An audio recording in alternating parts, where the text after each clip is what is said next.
everybody know who I want next. I want Terence Crawford next. You're going to make that happen? Huh? You're going to make that happen?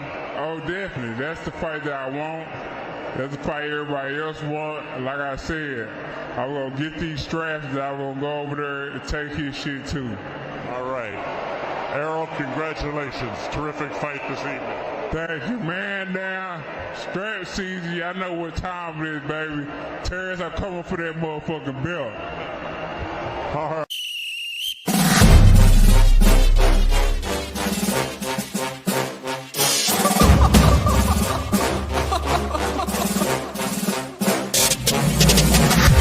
I'm not catching fades anymore. Gotta keep my hands clean when they come for the board. Keep it smooth like a dawn, making moves in the dark. Cause I learned how to swim in the pool full of sharks. Now they coaches, cause they can't read all his motions. How the kid never switch codes, but he codes with focus. Staring down your team with a frozen, ice cold look that could end the summer solstice. Cause I'm more like the top dog. Keep on running game and the gang will accost y'all. I be calling plays from a plane while I'm off court. But we ain't the same, you a lame, I'm a mob star. Actually, I'm a top dog on a stat sheet. Off court, but I call plays for the athlete. Laughing when the cop cars try to catch me. Cause I rolled off in a taxi. Put my feet up, I'm relaxing. Singing Figaro with no accent. While I pour strings from the streets in. Do it all with a straight face, I'm the kingpin. Top dog, top flow, boss mode. I'm the kingpin. Showstopper, top dog, God five. I'm the kingpin. They know I'm a dog and a beast, man.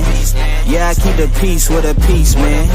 I ain't got no time for a piece, man. Why would I respond to a pawn? I'm the... Hold up.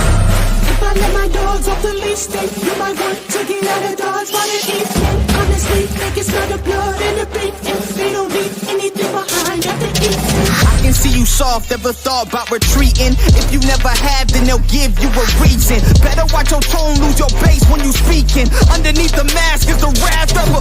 When you learn how to smile in their face, then go cutthroat. Then they want to call you a con when the blood cold. I remember starving while y'all had a truckload. Now I'm with the mob with the call and the gusto. I'm a top dog on a stat sheet. Off court, but I call plays for the athlete. Laughing when the cop cars try to catch me. Cause I rolled off in a taxi. Put my feet up, I'm relaxing. Singing Figaro with no accent. While I pour strings from the streets in. Do it all with a straight face, I'm the kingpin. Top dog, top flow, boss mode. I'm the kingpin. Showstopper, top dog, God five. I'm the kingpin. What's going on, fellow boxing heads? Man, I miss you guys. I miss these days, man. You know what I'm saying? God damn. What's going on, Ben Israel in the building, my boy? What's happening, man? No doubt. What is happening? It is good to be back, to be interested in boxing. You know what I'm saying? Every now and then, you know what I'm saying, we're going to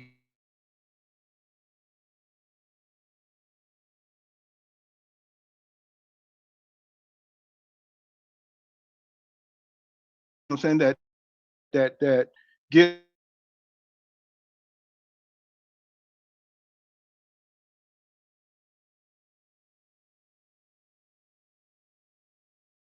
motivated, you know what I'm saying, to get on these fights.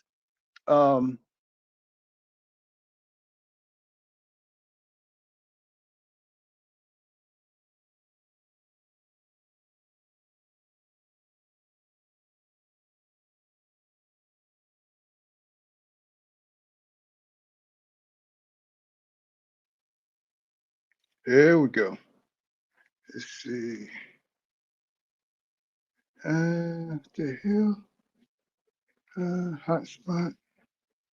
Let's see. Let me get my internet together here. It's jumping back and forth. There we go.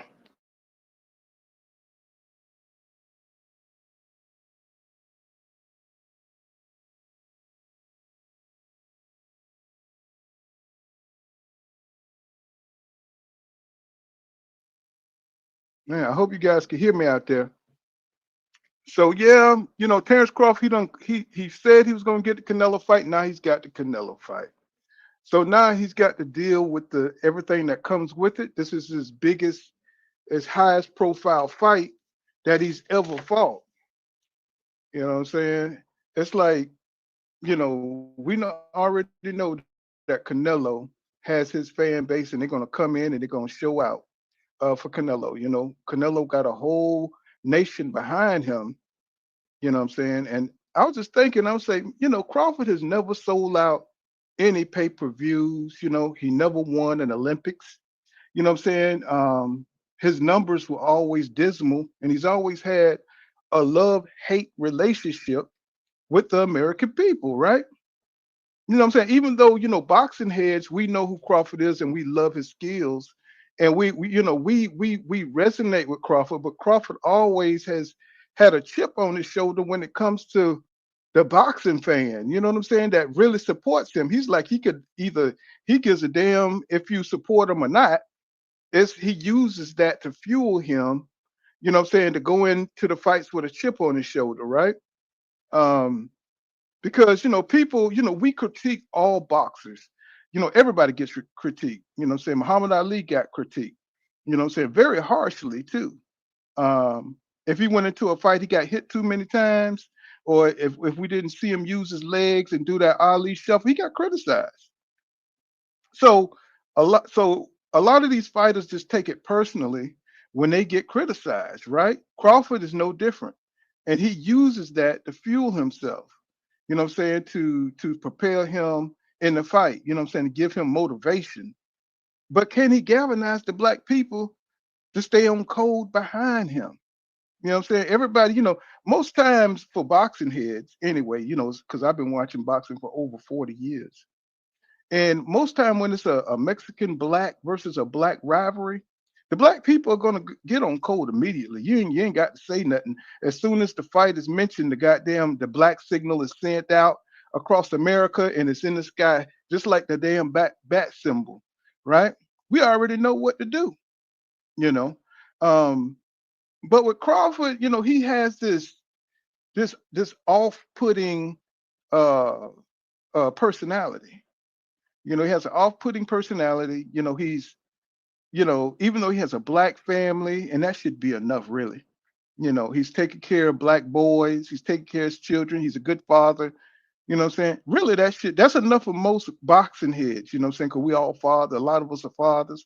A lot of us, you know what I'm saying, we lead in our community. And Crawford does that. I mean, you have to give it to him. The man is a great father, and he's raising his family in leisure and comfort. You know what I'm saying? He's a millionaire. So we have to look up to Crawford. But let's say like Muhammad Ali galvanized black people, like Roy Jones Jr. or Mayweather, or you know what I'm saying? I know a lot of people want to see them guys lose, but when it came to these guys facing Mexicans, you know what I'm saying, or facing other races, we got behind them. We got behind them.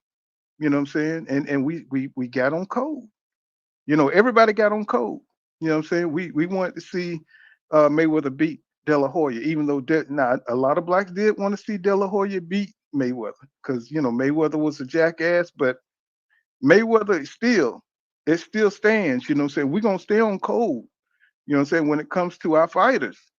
And I'm just wondering, with everything going on in this fight, because really nobody asked to see Bud Crawford and Canelo, except for inside the boxing community. Um, is he going to be able to get enough black support? Or it probably don't even matter to Crawford because he's such a strong, he's always a rebel, somebody who likes to play the underdog. But he's not an underdog in this fight. Believe it or not, a lot of people are saying that Crawford is going to beat Canelo because of his skills, because of, what I'm saying, his versatility and his ability to raise his game, to do different things in the ring when he's losing. Crawford is what you call a winner, man. He just knows how to win. Like in some of those fights Floyd was in, he was dominated by Zab Judah. He just found a way to win. You know what I'm saying? It's like sometimes you just get into the fight, and that's the dangerous thing about Bud Crawford. That's what got all the Mexican fans scared because they know Crawford, if he sees something and he figure out something in that fight, he gonna go upside Canelo head. Now we know conventionally a great big man would beat a great smaller man. That's what they're saying all across the internet.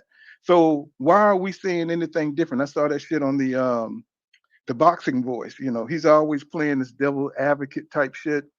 And he knows who Crawford is. The Mexican fan base knows who Crawford is. They know who he is. That man is an exceptional generational talent. I said it. I said it. You heard it on Pool Counter Boxing. You know what I'm saying? I know a lot of y'all been waiting for years to hear that shit. He says, what's going on, PGH Big Dog in the building? He says, why that ain't coming up? Spiritual warrior exposed. He said, hey, Pooh, you found it. Yes, sir. Yes, sir. They had me in a dark place. He said, I ain't see your page pop up in a year, man. Yeah, it's been a minute.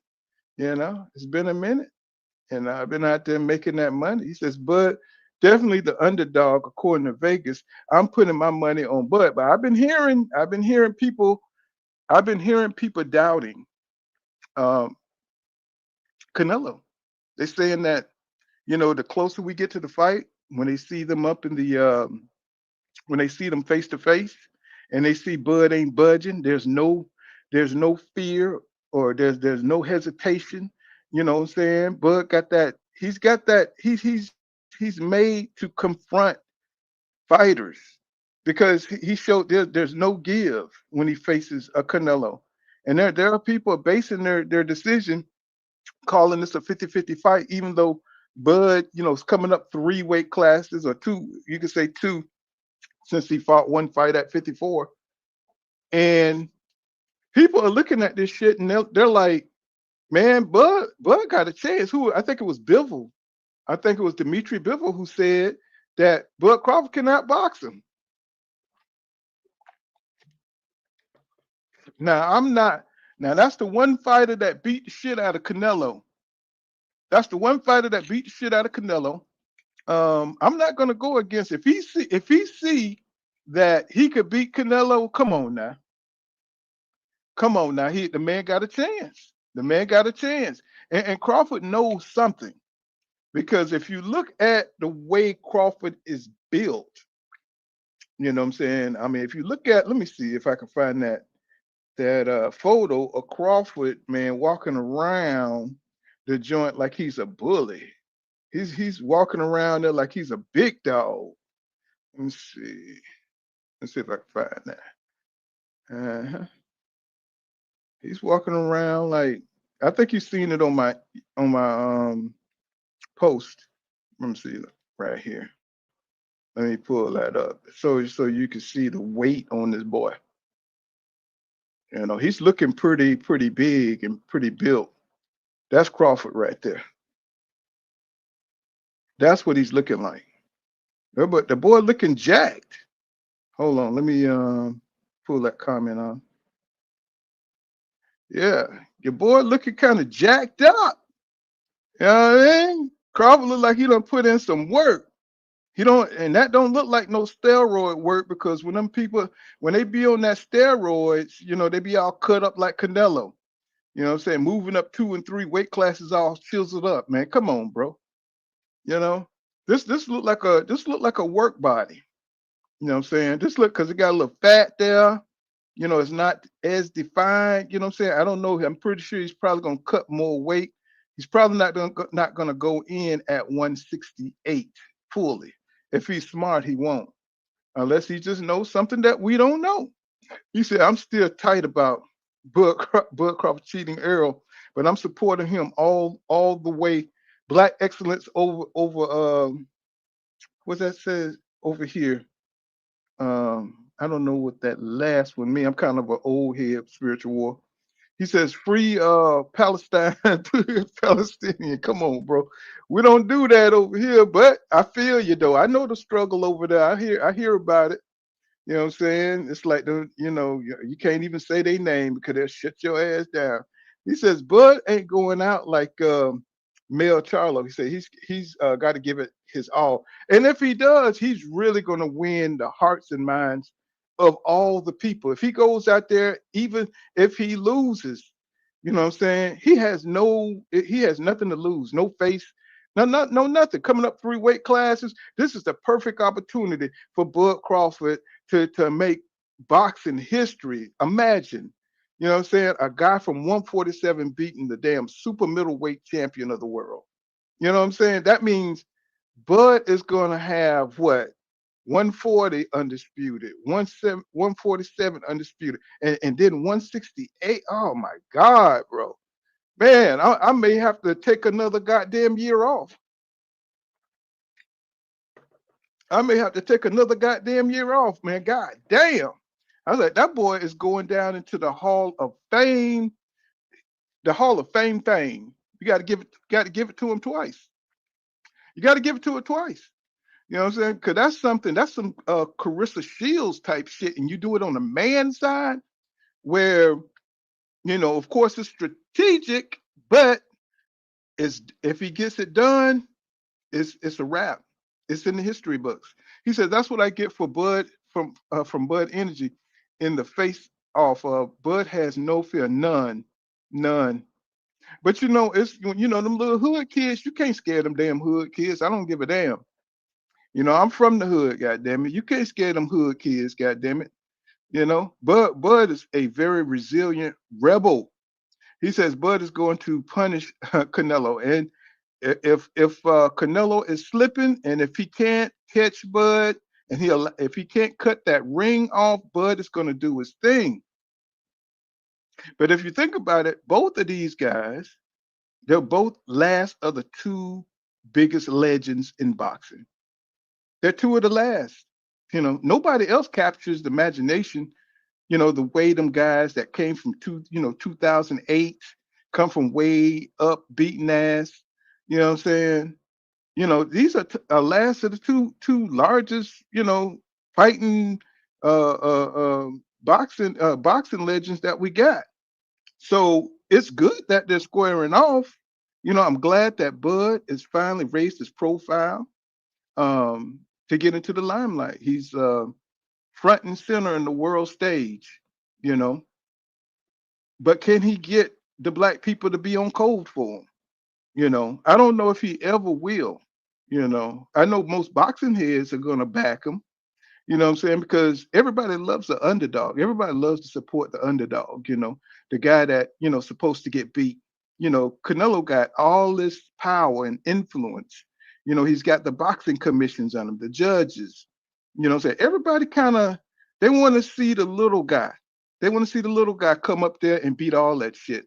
That's America right there. That's America. We like to be the underdogs. What I'm saying? We don't want to be the favorite.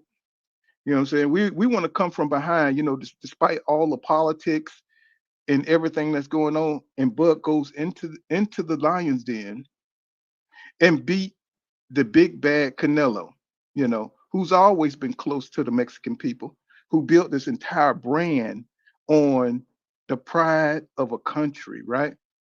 He was very smart marketing guy, but at the same time, he's got to perform. He's their hero.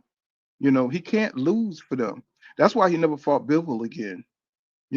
That's why he never took that rematch for Bivol. And and that kind of like, it was a smart move, but it wasn't the greatest move because, he's supposed to be like Captain America of Mexico. He's supposed to be like Captain America, right? How Captain America gonna bitch out?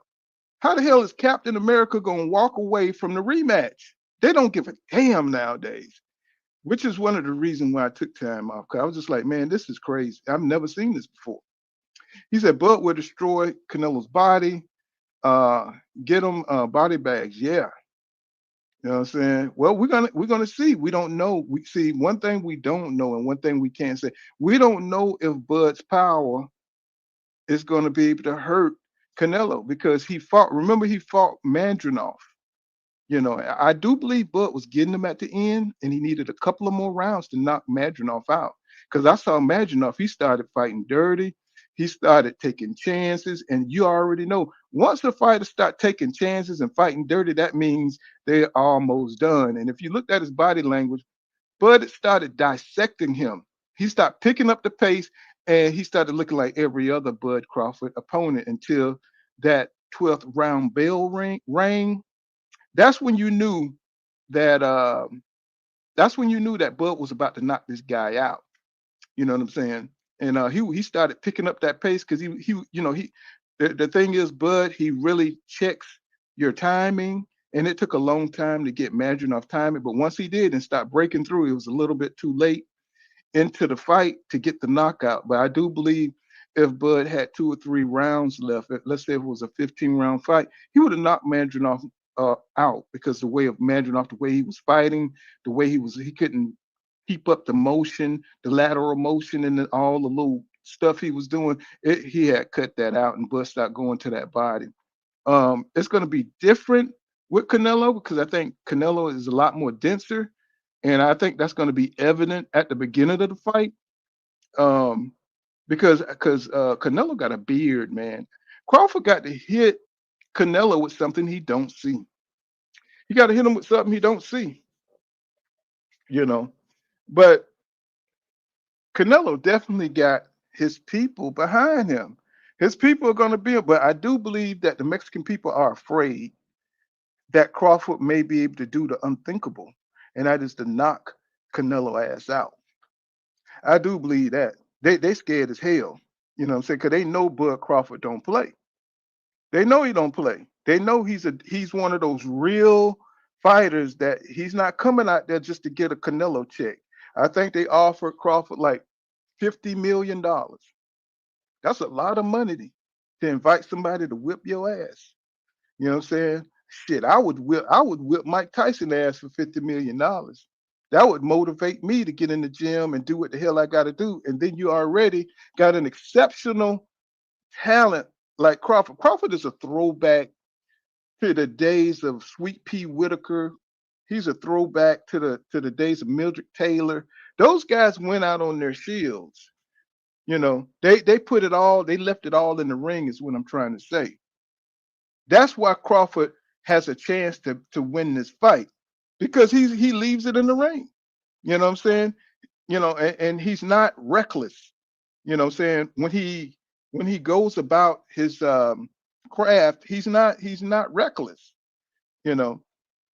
But as far as popularity, there's not a, you know, say there's nothing to, you know, compare it, you know, because people really, a lot of black people just don't know who the hell Crawford is. They don't know who he is, and that's gonna hurt him. That's gonna hurt him as far as, you know, popularity. But that popularity really don't matter in the fight, you know. And the only reason I'm mentioning this because people was talking about Jerron Boots and his not being on code. You know, that kind of like bothered me because we're in a new era now where everybody's doing their own thing.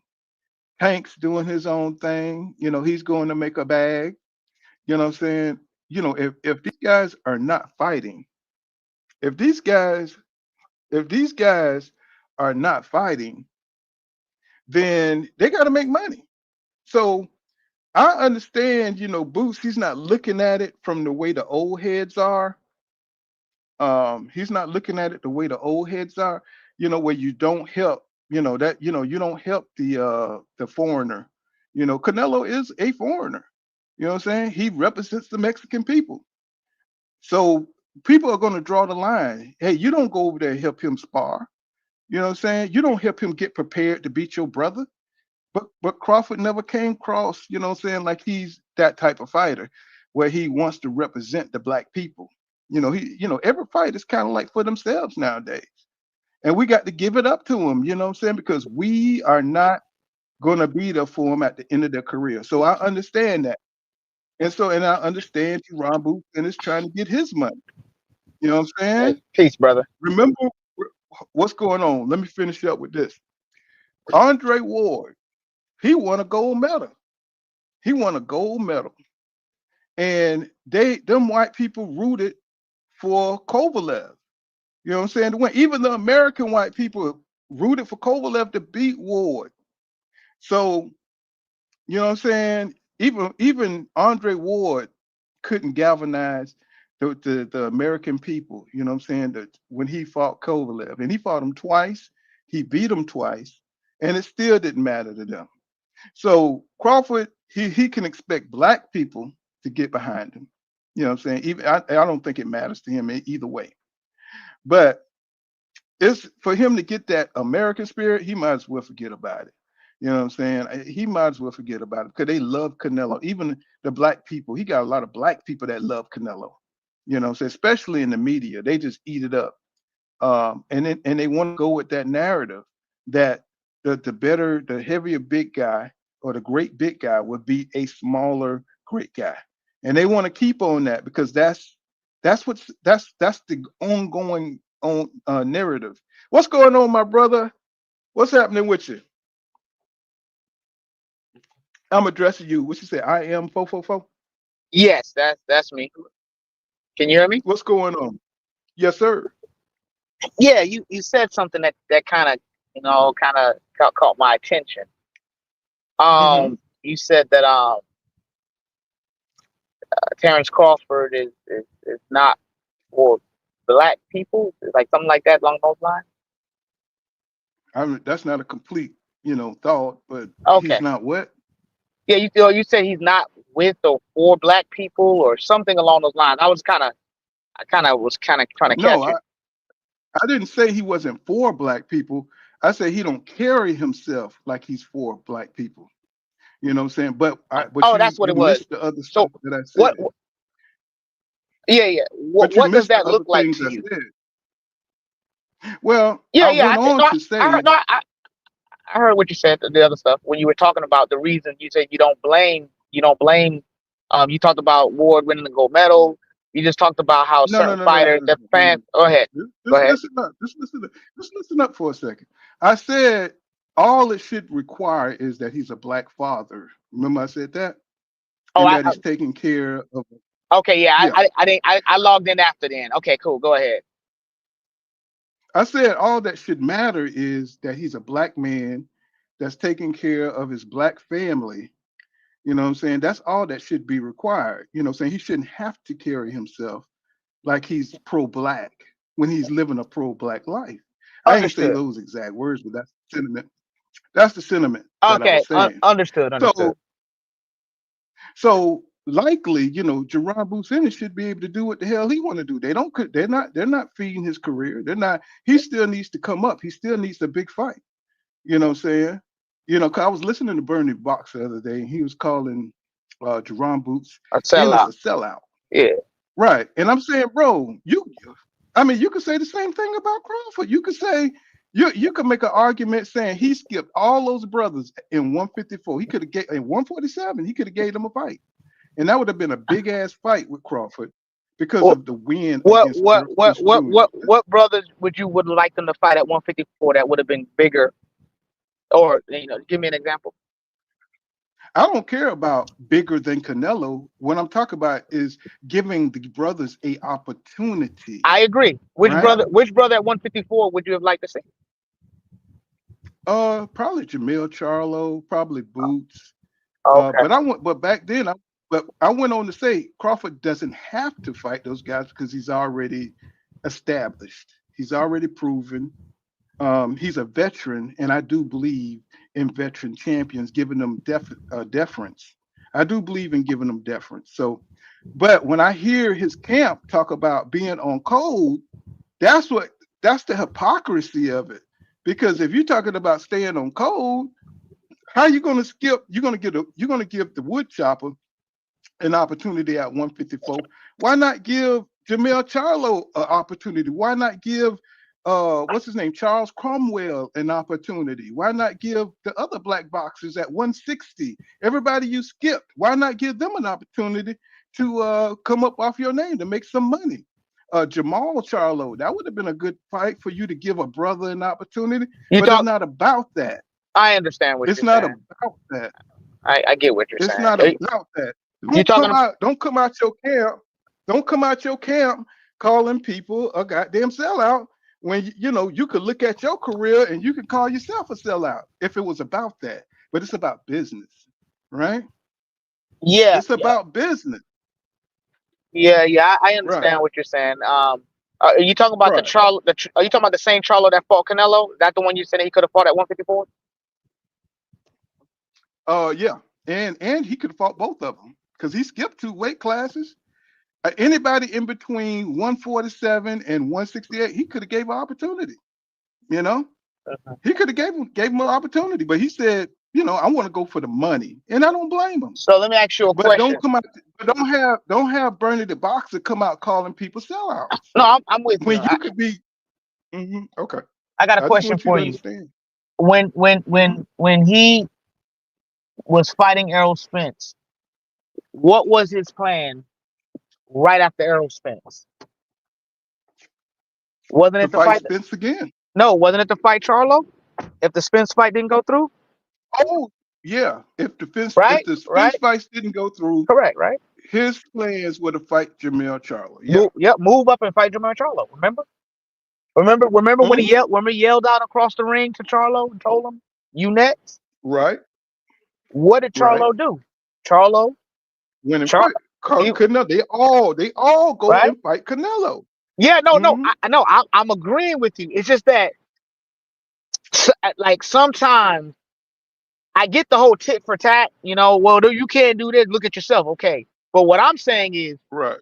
Crawford's initial decision was to finish with Spence, move up to 54, and give that brother, like you're talking about, the opportunity make the biggest fight at 154.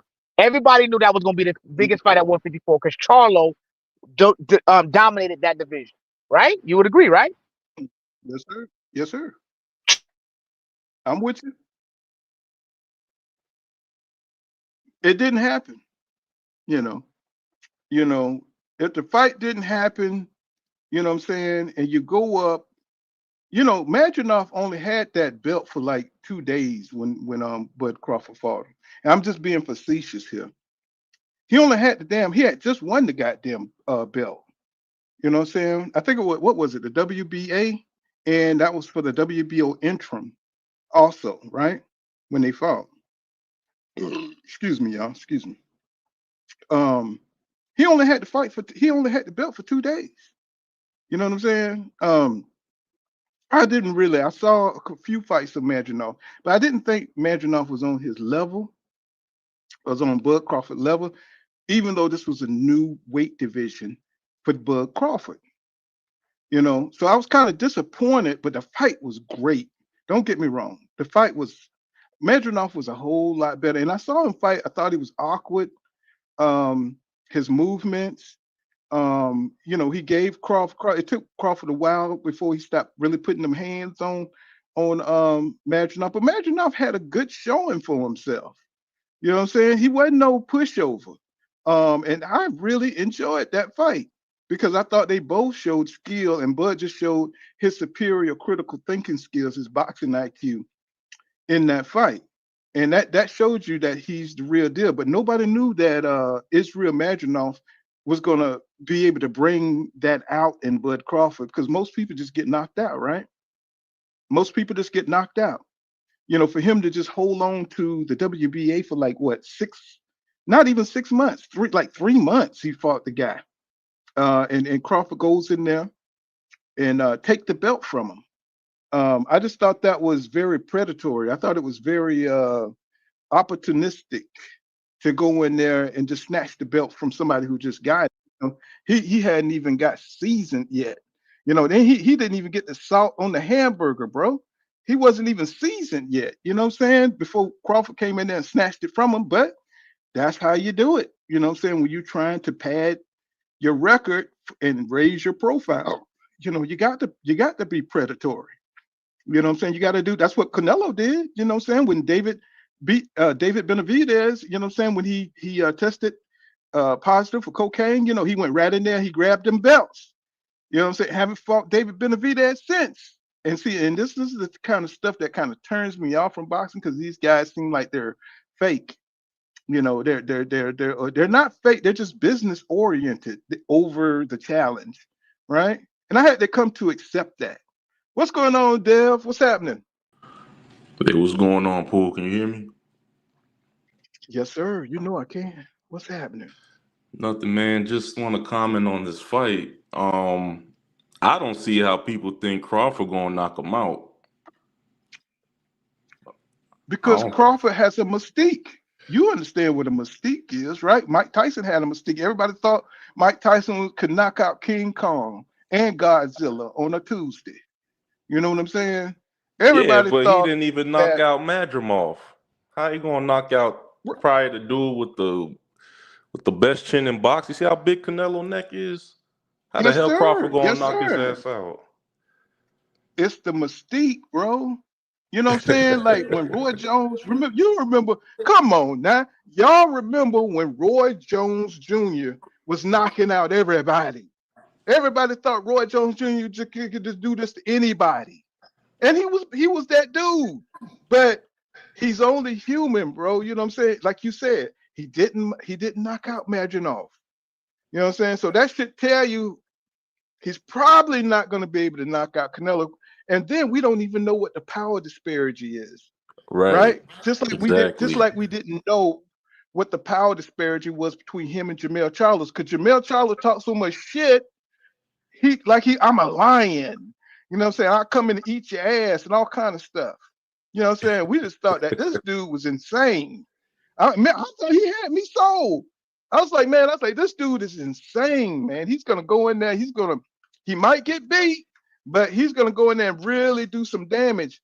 But he felt those goddamn hard licks from Canelo Alvarez, and he turned into a puppy, bro. I was like, Pool. wow. That's what's gonna happen to Crawford. I like Crawford, man, but you're moving up to super middleweight, just moving up Hey, to 54 in his last fight, going 12 rounds against a guy that motherfucker been hit with triple G punches, Danny Jacob punches, Bivol punches, and he ain't never touched the canvas. Are you telling me this guy gonna go in there and knock him out? That's crazy no, to me. but Crawford is good at throwing shit that you don't see. We gotta see that punch. We gotta see that punch that Canelo don't see. See, Canelo, he learned how to do defense when he fought Mayweather. Before then, he was getting hit all in his ass. He was getting hit in his neck. He was getting hit in the chin. He was getting hit all over the place. But when he fought Mayweather, Mayweather taught him how to move that head, how to move them feet. You know what I'm saying? How to slip punches. You know what I'm saying? Counter. He learned how to counter from Mayweather. So it changed him into becoming a different, more skillful fighter. He always talking about Mexican style. No, bro, the Mexican style is Mayweather style. Mayweather taught the Mexican people. They came down here like Predator. We black people like Predator, and came down here and gave the motherfuckers new skills and technology to weather this land. The Mexican style is the black American style. You see what he's doing. You know what I'm saying? How he goes in the high guard. Who does that? Floyd Mayweather. Floyd Mayweather. But he would not, he's too prideful to give Mayweather his flowers, because after that fight, we saw Canelo grow. You know what I'm saying? We saw him just become a better, slicker fighter. And you know, will he be able to keep up with Crawford, or will Crawford get tired? That's his best bet, is to put enough pressure on Crawford till at 168, those extra pounds slow him down. And I could be totally wrong, because Bud might stand in the pocket with this motherfucker to make him tired. Man, he gonna get knocked out if he do that. Easy.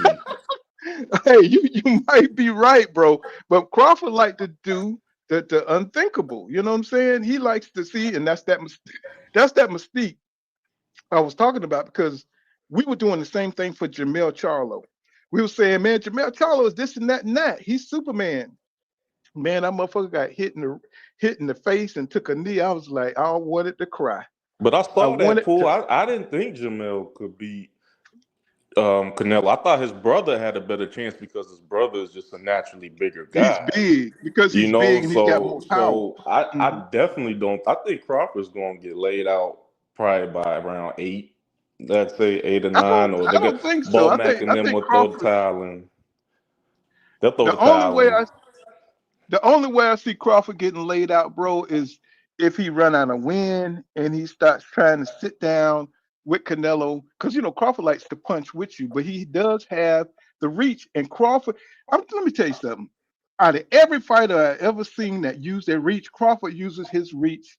He still gets hit, but he uses his reach the best I've ever seen. He uses his reach to the max, and he knows his range. Besides Shakur Stevenson, knowing that range, they are range masters. They really.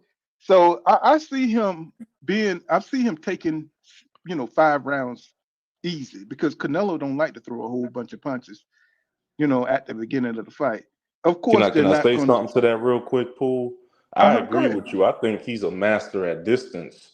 Um, Mm-hmm. but one thing I will say is with Canelo's style, the fact that Canelo, like you mentioned earlier, his high guard's going to be up. He fights low. You know what I'm saying? And he likes to cut the distance off. It's going to be Crawford on his back foot most of that time. I don't think that range.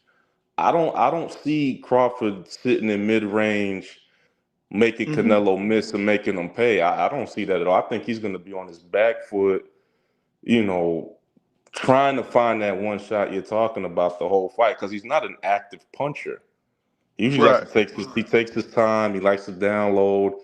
He likes to figure out where he's comfortable, where he can Both land. of them do. Both of them do.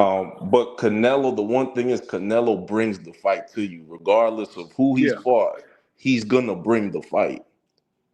So Right. But I see, don't see. I the just don't problem see. is, here's the problem. Canelo leaves himself open. Even although he's in the high guard, that don't matter to a great fighter. He comes forward in the high guard. That gives Crawford a chance to pot shot and move. A lot of people don't have the boxing IQ that Crawford has. When Canelo comes forward, cutting off the ring, he could be hit. He get hit. I'm like, how the hell do they let this slow ass press, this slow ass cut off? He's so slow at cutting off the ring. It's ridiculous. When he get almost mid range, they could get up out of there. But he does the little fake because they don't know if he's going to the body or going to the head. That people get frantic and they don't know what to do. Crawford boxer. He's not going to allow Canelo to do him like that. Now, if he gets hit hard, he could knock Crawford out. I can see him knocking out Crawford, but it's going to be hard it's going to be hard. It's going to be hard to corner Crawford because he already know what Canelo does. He presses you on the ropes, hits you to the body, gets that little quick combination, that little powerful combination till you get worn down. That's all he does. And then he tricks you, you know what I'm saying, because he got fast hands to go upside your head until just like he did Caleb Plant. You know what I'm saying? Until he breaks your confidence down because his punches are so hard. But that's all. That's it. You know what That's I'm saying? all he does. But you got to stop it though. I agree. That's all he does. But man, that's What his I'm saying craft. is we talking That's about a dude that's before Canelo. We talking about somebody who's, well, I ain't gonna say before Canelo. I'm gonna say a dude who has no fear. When you fight, you know how it is. You ever been in a fight and the dude is pretty muscled up, and you thinking this dude is for to get in my ass, but you say I can't. I got to go up here and I got to fight this motherfucker. You know what I'm saying? And you just say, you know what? It is what it is. That's Crawford. You know what I'm saying? He has no fear of Canelo's reputation. He knows what Canelo is. He don't fear losing. That's his superpower. That's his kryptonite. In his mind, in Crawford's mind, Canelo is just a blown up 147 pounder. He's just a blown up 147 pounder. Um, he don't see Canelo as nothing special. Trust me, you know this because he's from way back then. Crawford from way back in 2008. He's not one of these new fighters. He's not one of these dudes that always revered Canelo. You know what I'm saying? He's not one of these new. He believes that Canelo is. He saw the Mayweather fight. You know what I'm saying? So he believes that he could beat Mayweather. He believes in himself, and that's going to Man, give him Paul, a I think he whole believe other in that energy. $40 million paycheck he getting, which I respect. That's what he believe. He listen. When has Crawford ever ran to the smoke? Come on now. mm, He's a mm. great fighter, You just cut me great with that fighter. But shit. if I go down his, if I look at his past You just opponents, cut me to the core. You just cut me to the core if I with that look at his shit. Oh past my opponents, god. you know what I'm saying? Like, when has he Oh ever fuck. ran to that motherfucking smoke? He's running to the Oh. $40 million paycheck, and I do the same shit. Mm, But I'm not gonna confuse mm, that with, Crawford's like that. And the moment he get hit with one of mm. them shots, we gonna see if he's like that. Damn, you just fucked me up, man, with that. He told me when, oh my god, because you know I don't like either one of these motherfuckers, but it's like, I'll be damn, you rooting for cut me with Crawford. that. I'll be rooting for Yeah, him, me but too, me too, I just me too. see, But you cut I me see the with play that when I here. was like, damn, this is when has he ran to the smoke? When I has was he like, ever ran to the man, smoke? that was such a great move. But check this out. The great rivalries that we've had in boxing history. You know what I'm saying? Some of the biggest fights that we've had, y'all, that's been on stage when we talking about black man versus the Mexican man. Salvador Sanchez versus Azuma Nelson. I don't know if you've seen it. Have you ever seen that fight? 1982. No, I If never seen anybody that know, one. man, go back and watch Salvador Sanchez fights. You know what I'm saying? If you like I said, I've been watching boxing for 40 years, y'all. So if you're not familiar with Azuma Nelson or you're not familiar with Salvador Sanchez, this was one of the great Mexican black rivalry fights in 1982. Go back and watch these dudes. Back then, that's when it was on, when people ain't have shit. You know what I'm saying? They were selling crack out there. Everybody was just still doing disco. You know what I'm saying? And people and boxing was just going crazy with talent. This dude died early.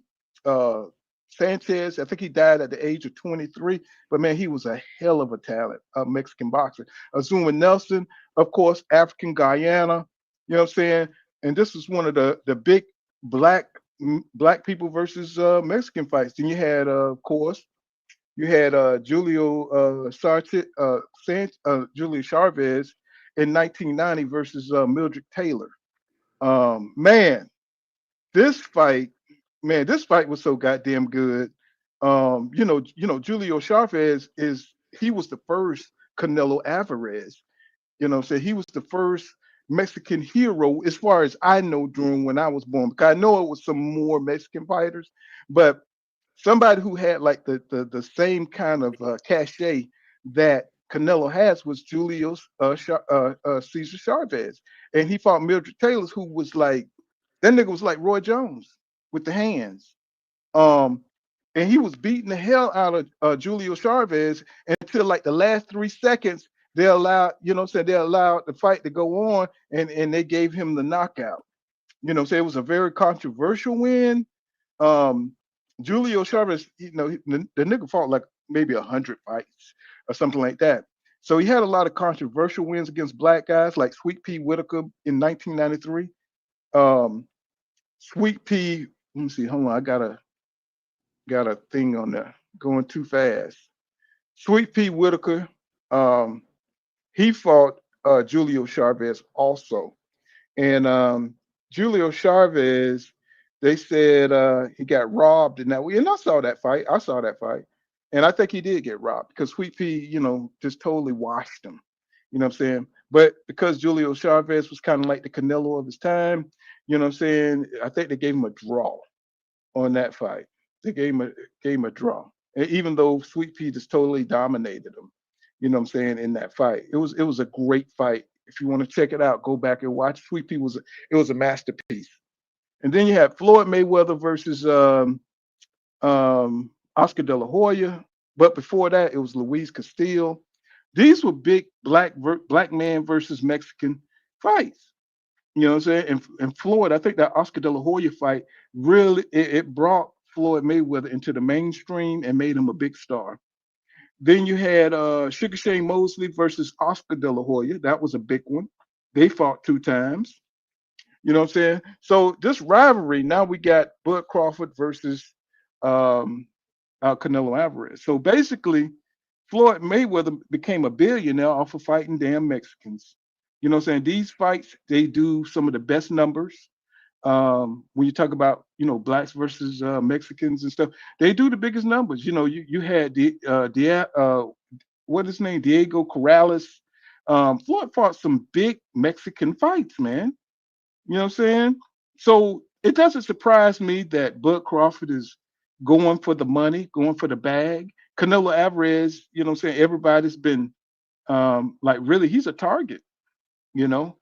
Do you think that you don't see Canelo skills sliding some? Do you see some of his skills like diminishing, or do you think it don't matter? He's Oh just yeah, that no, damn good. absolutely. No. His skills are diminishing for it's been diminishing for years.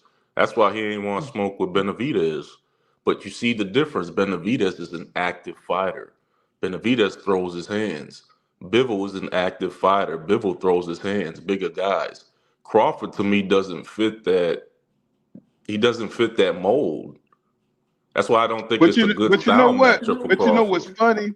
But you know what funny funny is he thought Bivol was soft because nobody really knew who Bivol was. Nobody was promoting Bivol back then. If you clicked on his fights back before he beat Canelo, I mean, you could see he was a good boxer, but nobody knew that this dude was who he was, bro. And Canelo looked at him. He said, "Man, this dude, all he do is box." And he chose him. He chose the wrong dude. You know what I'm Yeah, saying? He Bivol got chose, them hands now. Yeah. man, he got them hands. And see, Canelo misunderstood what he was seeing because that was the first fight that Canelo got to choose who he wanted to fight out of his camp. That was the first time he got to choose because usually his manager and trainer choose. What's his name? Eddie Renizzo. What's his name? Renizzo. Whatever. His name, I forgot how you say his name. But he used to do the matchups, right? But see, Canelo chose Bivol and got his ass beat. Mm. He No, chose absolutely. Bivol, and that was the Absolutely. difference. You know what Hmm. I'm saying? And but Hmm. I do understand what you're saying, my brother, when it comes to Terence Crawford, but you won't give him no points for being undisputed or beating No, Errol Spence Jr., no, he ain't overcoming getting in there. I'm not listen. I'm from Houston. I'm a big Spence fan. I went to all his fights in me Dallas. too. Um, that he ain't getting in there with that, and we know Spence could have put up a much better fight than that. So when people compare it to what he did to Spence, I don't look at that, man. Go look at when he fought Benavidez, a guy who was Hmm. actually bigger than him. And look how long it took Crawford to sort of figure him out. And he was on the leg. So now you got this Mexican bull coming at you. I don't see it, man. If they were the same weight pool, if Crawford was fighting there, maybe for a couple fights, maybe he spent 2 years at 168, acclimated himself, I'll feel different about it. But he's shooting up. After watching that Madrimov fight, and the way Madrimov was able to close the distance, Madrimov just didn't throw his hands. That was the problem. He closed the distance on Crawford. He just didn't let his hands go. It's going to be a different fight, man. It's going to look nice first couple rounds, but I just don't see it, man. As soon as they announced the fight, I was like, yeah, it's just a money grab. I'll be rooting for Crawford, Mm. though, man. I'll be rooting for him, but I ain't putting Same my here. money on it. I ain't putting my Same here. money on that shit. I'm rooting for him, and I'm trying to find ways to dispel the big man, little man I don't conundrum, know. right? I just be just I'm because how trying to sturdy find ways Canelo is. because look, because you don't want to be, you don't want to be that dude that's like, what I'm saying, you didn't believe in the things that Crawford could do. And I do think that Crawford is exceptional. Because when I watched that Madrigal fight, I just looked at how he just kicked back and how he dissected Madrigal. And I think he thinks quicker than Canelo. I think he thinks quicker than Canelo. Oh, he Canelo does. is, He absolutely does. The yeah, question is, can he he take thinks the quicker than Canelo. Madrimov was going? How many times he get hit with that straight right against Madrimov? Can he Oh my hold up against a gosh. Canelo straight right 4 or 5 times in a row? But this is the thing. Sometimes you because he couldn't get, imagine off all that goddamn herky jerky stuff that he was doing. Anybody, it's hard to catch on to that kind of rhythm. Canelo don't have that kind of rhythm. You know what I'm saying? It took Crawford a while to get. Crawford don't like the waist punches. He don't like the waist punches. You know what I'm saying? Let's just get it out there. He don't like the waist punches. So he's very efficient, and he's very economical when it comes to throwing, right? So he wants his punches to count. And when I seen once he started, like I said, let's say around about the ninth round, he started kind of getting the rhythm of Maginot. He stopped putting, instead of throwing a 1-2-3-4, he was throwing a 1-2 and a 1-2-3. Right? He started shortening up his combos. You know what I'm saying? He started even single punches at times because Maginot was moving so much and he was doing all that herky jerky stuff that he was just being effective where he could be.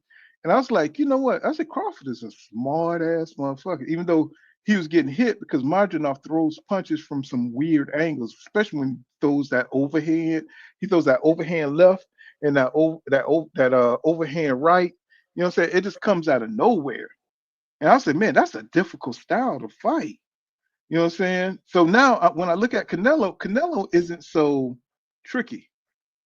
Once you done seen him fight all your life, he does the same thing. So it's going to be interesting to see how Crawford deals with that. You know what I'm saying? Because all he does is throw them wild hooks from the side. And like you said, I know you said you got to stop it. What do you think Mayweather would have did? Well, we already know what Mayweather would. That's a stupid question. We already know he's not the same fighter. You have to step inside those hooks or be all the way outside of those hooks, right? Absolutely, absolutely.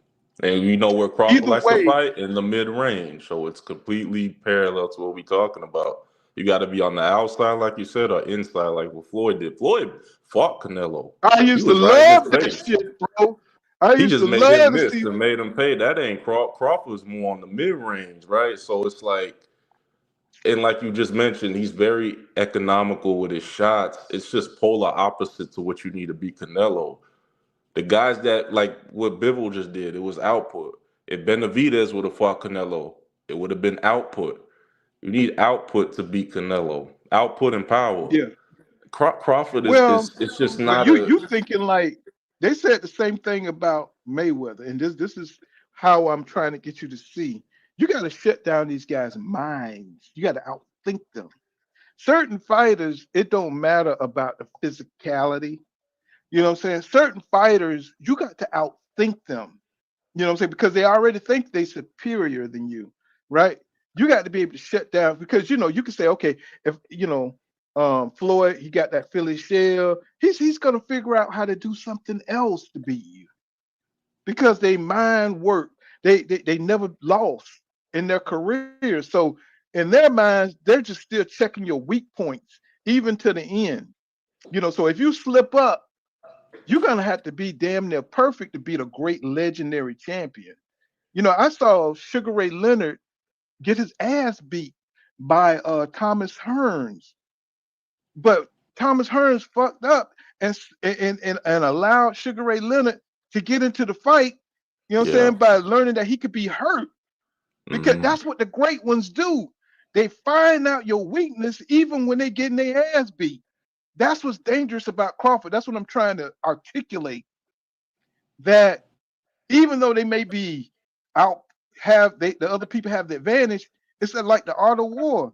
They still gonna scratch at the wall. They still gonna ice pick that crack. They still gonna try to find what it is. Hey, I know. Pause, nigga. No, go ahead, Pooh, um, go ahead. they still gonna they still gonna try to. You know what I'm saying? They still gonna No, I got analyze. you. They still I got that. got you. They got and I think what it is unless Canelo hit them hips, hmm bust them hips, hit them arms, hmm and he unless he can do some damage to Crawford, If he don't do no damage to Crawford, it's going to be a problem. It's going to be But a that's my whole problem point. for Canelo. He's gonna do some damage to Crawford. Like he's going to do some damage to Crawford. That's my entire point. He's going to land on Crawford. It's a matter of if can Crawford take it and dish it back. Now, if Crawford can do I that, don't know. then he would have shown me something I ain't never seen before, especially with a bigger guy. Well, I mean, it's like, and this is my problem, D. This is my problem. I don't like putting out the allegation, but we know Canelo. Is he on that shit? Is Canelo on that shit? Is he on that juice? Yeah. Yeah. Yeah, what you gonna do about it? Yeah, you're right. You're right. Canelo can come out there with PEDs on a goddamn jar. He could be taking PEDs during the goddamn fight, and they wouldn't even give a damn. You know what I'm saying? They wouldn't even give a damn. Crawford might as well do some goddamn PEDs. You know what I'm saying? Because you already know Canelo is not trying to take a L from a fighter coming 2 weight classes down. He's not trying to take a L in front of his people. Yeah. He's probably going to try to knock Crawford head off. Yeah, that's my whole point, Paul. He coming in there to throw some hands with Crawford. This thing, don't be surprised when you watching him fight. You're like, damn, I ain't know Canelo had this shit. His goddamn glove go through his damn midsection and shit. He's like, what the fuck? This is like some cartoon shit. I'm telling you, man. But I'm telling you something, man. Crawford has the cojones. He has the cojones, and I don't know why I'm surprised, but I guess $50 million is a lot of motivation, right? It's a lot. I mean, $50 million. What you willing to do for $50 million? I would fight the Hulk. $50 million. I would fight the Incredible Hulk for $50 million, as long as he ain't gonna kill me. You know what I'm saying? I would fight him. You know what I'm saying? So. But even though I don't think of Canelo, for some reason he has become the Incredible Hulk to us. Why? Why has he? We saw him get beat by Bill. Nah, I think to the blind boxing fan, man, the proof is in the pudding with the whole David Benavidez situation. Man, I think that proved everything right there, because that was the fight to happen. Go ahead, Paul. Woo, bro. I'm sorry. It was just trauma. That's all. You just blocked trauma because you already know I hate that everybody knows why he ducked David Benavidez. Yeah. But nobody, but they don't want to say it, bro. I hate that shit. I hate it with a passion. That's part of why I took a year off, because nobody is being real in boxing. Oh, Canelo don't have to fight him because he failed a drug test. Man, get the hell out of here. Because he failed a drug test. Man, it's been more times that he could have fought David Benavidez. He talks too much. He talks too much. You want payday? I said, man, if just somebody don't, bro, I said, this is a troll. This is a Benavidez gonna put them hands on Canelo, man. We put them hands. You already know. I told y'all. I told you David Morrell was too green. Oh yeah. I told you. Oh yeah, I told you. And you know what? He performed well for someone that young stepping up. I thought he did a good job, but way too green. I caught that when they made the fight. I said he needs at least. How many times did I do? I did a video on David Morrell. I said, man, I love this guy, but he's gonna have to get his experience. And he was fighting all these no-name people, but he showed a lot of athletic potential. And everybody like, man, David Morrell gonna beat David. David's scared of him. I say, bro, David sparred with Triple G. He sparred with some of the greats, bro, when he was a fat kid in the boxing gym, right? That David mentality, he ain't scared of nobody. My fear for David, though, man, is he's just taking these big fights after big fights. Like, I would hate for him to get punch drunk, because he's in the smack dab of his prime right now. That but weight division, that weight division. He gotta take. It's okay to take a tune up or two. He's deserved that, man. But he's fighting y'all. Like Hurd? Do you think he's taking punches like Jared Hurd? Nah, it's not that. No, it's not that There bad. I you think he go. has So, very underrated defense. But I mean, look at the guys he's fighting back to. He's about to get in there with Yard. Yard's a good puncher. You know, if anything can land, it's gonna hurt with Yard. And then they're talking about setting him up with Beterbiev after or Bivol. So he's just been on a gauntlet run. I think he yes, needs to sir. take just a couple, a good little tune-up fight here and there because I would hate for him to, we don't get to see the best because he ends up getting punch drunk a little bit, getting hit with shots. Like he's been on a run, man. But your time is He's your been on a time, run. bro. Your time is your time, bro. Your Yeah. time is your time. Whether it's when EJ when he fell off the planet, your time is your time. All boxers age differently. You know what I'm saying? It just depends on the human body has a finite type of toughness. You know what I'm saying? When you fight, you knocking fights out of that fighter. If you get into a tough fight, that's 2 more fights you ain't gonna be able to fight, depending on how hard you get hit in the head. You know what I'm saying? The human body is not supposed to get hit. So your time is your time, bro. And I'm not saying we gotta enjoy these fighters for as long as we got them. If they had a fun to where fighters was jacked up like what's his name, Glenn McClellan, I would give money to that fund because they went out there in this gladiator sport and they gave it all they had and they got messed up. I would give if I had to give a charity, that's the charity that I would give to these fighters because they go out there and risk it all. I just think the new fighters are a lot smarter. Even though it's less entertaining, what I'm saying, for them to go for the bags and stuff like that and retire early. It is smart, because some of our heroes like Glenn McClellan, they're looking up at the ceiling and what I'm saying, they messed up and they can't do it. But come on, Nigel Benn was on fucking steroids that night because he the first round he knocked his ass into the front row.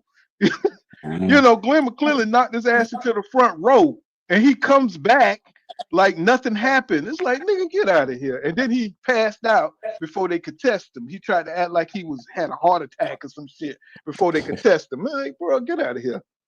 I'm sorry, y'all. Poor kind of boxing always gonna have some flashbacks.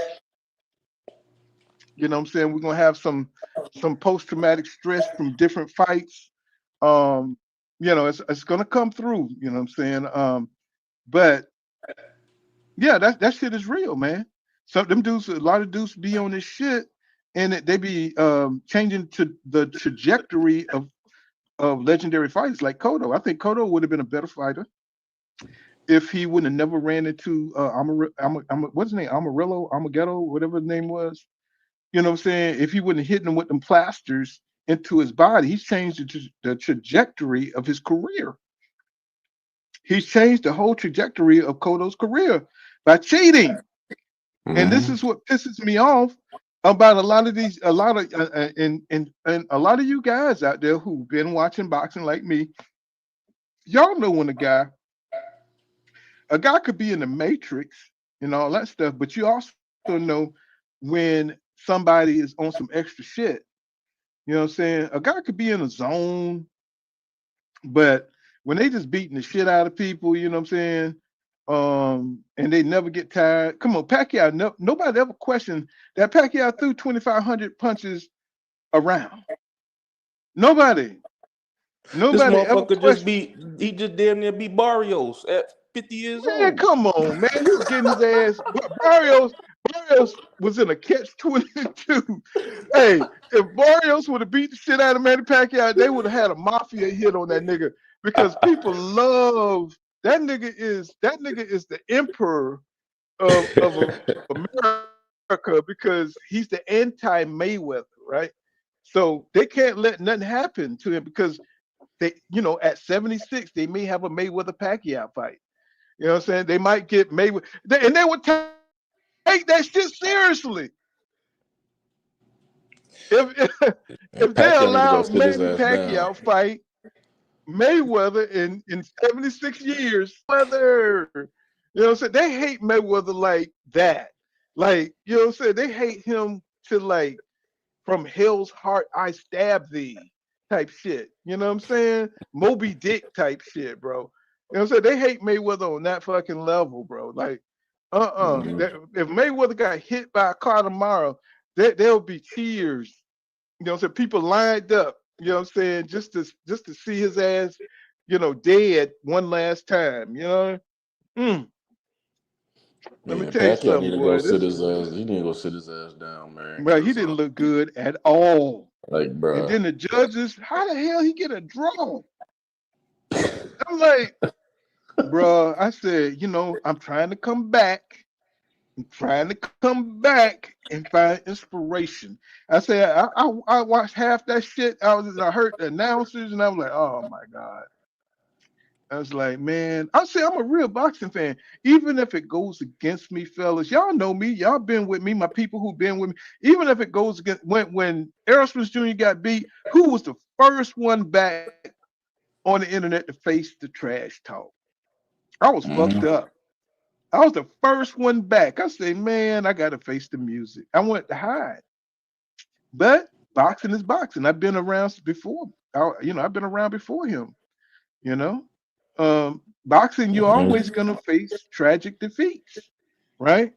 When Roy Jones Jr. got knocked out, you know what I'm saying? Against Tava, I was here.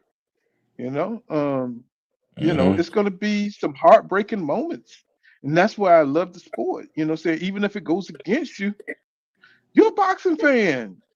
You know, it's like you could push for your fighter, but shit, you're not gonna be right all the time. You know, some people, I was so proud of Stephen Fulton when he beat Brandon what's his last name? Figueroa. Figueroa. I was so proud. He showed that his style is just superior. You know, his style is just superior, even That at a motherfucker heavier beat him weight. with some Timberland boots. You saw that shit? Yeah, and now you got O'Shaquie Foster. That's gonna be You got fire. O'Shaquie Foster and Stephen Fulton about to get it in. You know, I say, man, y'all don't sleep on that fight. Don't sleep on that fight. O'Shaquie Foster versus Stephen Fulton. Now, Stephen Fulton is coming up. He's moving up in weight. So, you That's gonna be a good know, fight. that's yeah. That's gonna be the shit. Like I told you, y'all thought Bull Count Box be watching my shit now. Come on now. I watch our sport. I've been around for 40 years. I've been around too long. So what's up, Pool? I'm going with Canelo. Maybe I'm in my feelings. Oh well. Big boy, y'all crazy, boy. Y'all know the channel to come to with that bullshit. Y'all already know. Yeah. Oh, You already know. he said Bud You Light. already know I'm on code, boy. You already know I'm on code. He says Canelo Powell's gonna drop, but and turn my my deals. We drinking Bud Light. Y'all crazy. I'm drinking China Bach right now. You know what I'm saying? But after I drop my old English, you see what I'm saying? Y'all don't know nothing about that. You know what I'm saying? You got to mix the black side with the white side. You know what I'm saying? I had my 40. Now I'm okay with the goddamn China Bach. They're like, what the fuck is China Bach? That shit tastes good, motherfucker. He said, Willie Williams. He said, I believe Crawford is going to give Canelo a better. But yeah, he's definitely going to do better than Charlo, unless he get caught with something crazy. He said, then I can say that's about it for now. So he said, peace and blessing, Pool Kind of Boxing to the chat. What's going on, Samuel Washington? What's going on? I know I made you a goddamn. I say I know I made you a. Let's see. I know I made you a damn. Because I know that you one of the. Let's see, Eric. Let's see. I gotta watch my people. Nerd, what's happening? He says, Margarito didn't just get caught versus Cotto. He said it was The most fight. It was his trainer that caught the fucking the raps. And but he said if y'all want to follow that logic, then we should question Roy Jones Jr. So yeah, they were all caught with steroids and stuff. Caused the got caught with the PEDs. Yeah, I have no problems with that. Like I said, I lay it all out there. But you like who you like, right? You like who you like, regardless, right? That's what's coming out nowadays. People don't care about PEDs anymore. You know what I'm saying? Like I said, you can have a cup of goddamn ice with PEDs. People don't give a damn no more. Oh, you said drop the link. I'm sorry. I just got to the down to the point where I'm reading the comments. I got you. He says Mayweather and OJ are the world's most hated niggas. It's crazy, man. You're right though. You're right. You know, I'll talk about people are gonna piss on. It's gonna be a lot of people there piss on Mayweather grave. Mm, mm. It's gonna be a lot of people piss on his grave, bro. It just is what it is. You know that little man right there. He became. Well, I guess you can't really become a billionaire unless you piss off half the world. It's just something about it. You know what I mean? To make Mhm. that kind of money and not even be able to read. It's like, bro, fuck reading, man. I'm getting money. You know, it's like he is weird as hell. You know, I mean, besides getting an interview with Floyd, I would not want to hang out with Floyd. He probably into some really weird shit. You know, because he just don't know. He's never been in a situation where he just had to be a regular person. He was always training for a fight. He was always training for greatness. You know, it would be kind of like trying to be best friends with Bruce Lee. You know, could you imagine trying to be with Bruce Lee? You have to work out. This nigga trying to work out every second of the day to be the greatest. You couldn't hang out with Bruce Lee. You'd be doing push-ups and shit. You know what I'm saying? You be doing leg lifts. You'd be doing something, you know what I'm saying, to stay on top. You know, they say Floyd would go to a club and he would fake drink, you know, throw money out there and then run home. So people will see him and report that he's been. And let me tell y'all something. It's very competitive in the sports world. People are watching you. There are spies. There are people watching what you eat. They're watching your weight. And you know, us in this kind of well, boxing aficionado know this. You know, just like Sugar Ray Leonard knew that Roberto Duran was blown up, you know, because he was eating between fights. How did he know that? Because they was telling him. It's the same nowadays. People are watching you in your camp. Floyd Mayweather paid for this information. You know what I'm saying? So, you know, these guys got to be careful, you know, because you know, you got spies in your camp. You know, that information that they see is valuable. It's valuable I have knowledge. a You know what feeling I'm saying? that the Bud Crawford's camp knew Spence wouldn't hold the weight much longer after Ugas. So I think that's a big reason Of why course it delayed on for let me tell you years. something. Of course he knew. Of course. You know, it's more to it than that. But all that matters is who wins on that night. And that's the problem that Errol Spence Jr. had. You know, it's like you could be a true believer about certain things, and then like Malcolm X when he learned that Elijah Muhammad had all these hoes and stuff. It's like, you know, that shit got him through prison. That shit got him that belief, got him through all this shit. Then you get to the end and find out it's something different. And I think that happened to Earl Spence Jr. You know what I'm saying? That boxing is still corrupt. It's still corrupt. How is Victor Conte allowed to work in boxing? You know what I'm saying? It's like after, you know, you've been kicked out of baseball, you've been kicked out of football, you've been kicked out of every sport, right? So how are you able to come to boxing with that same expertise and nobody suspect that you're cheating?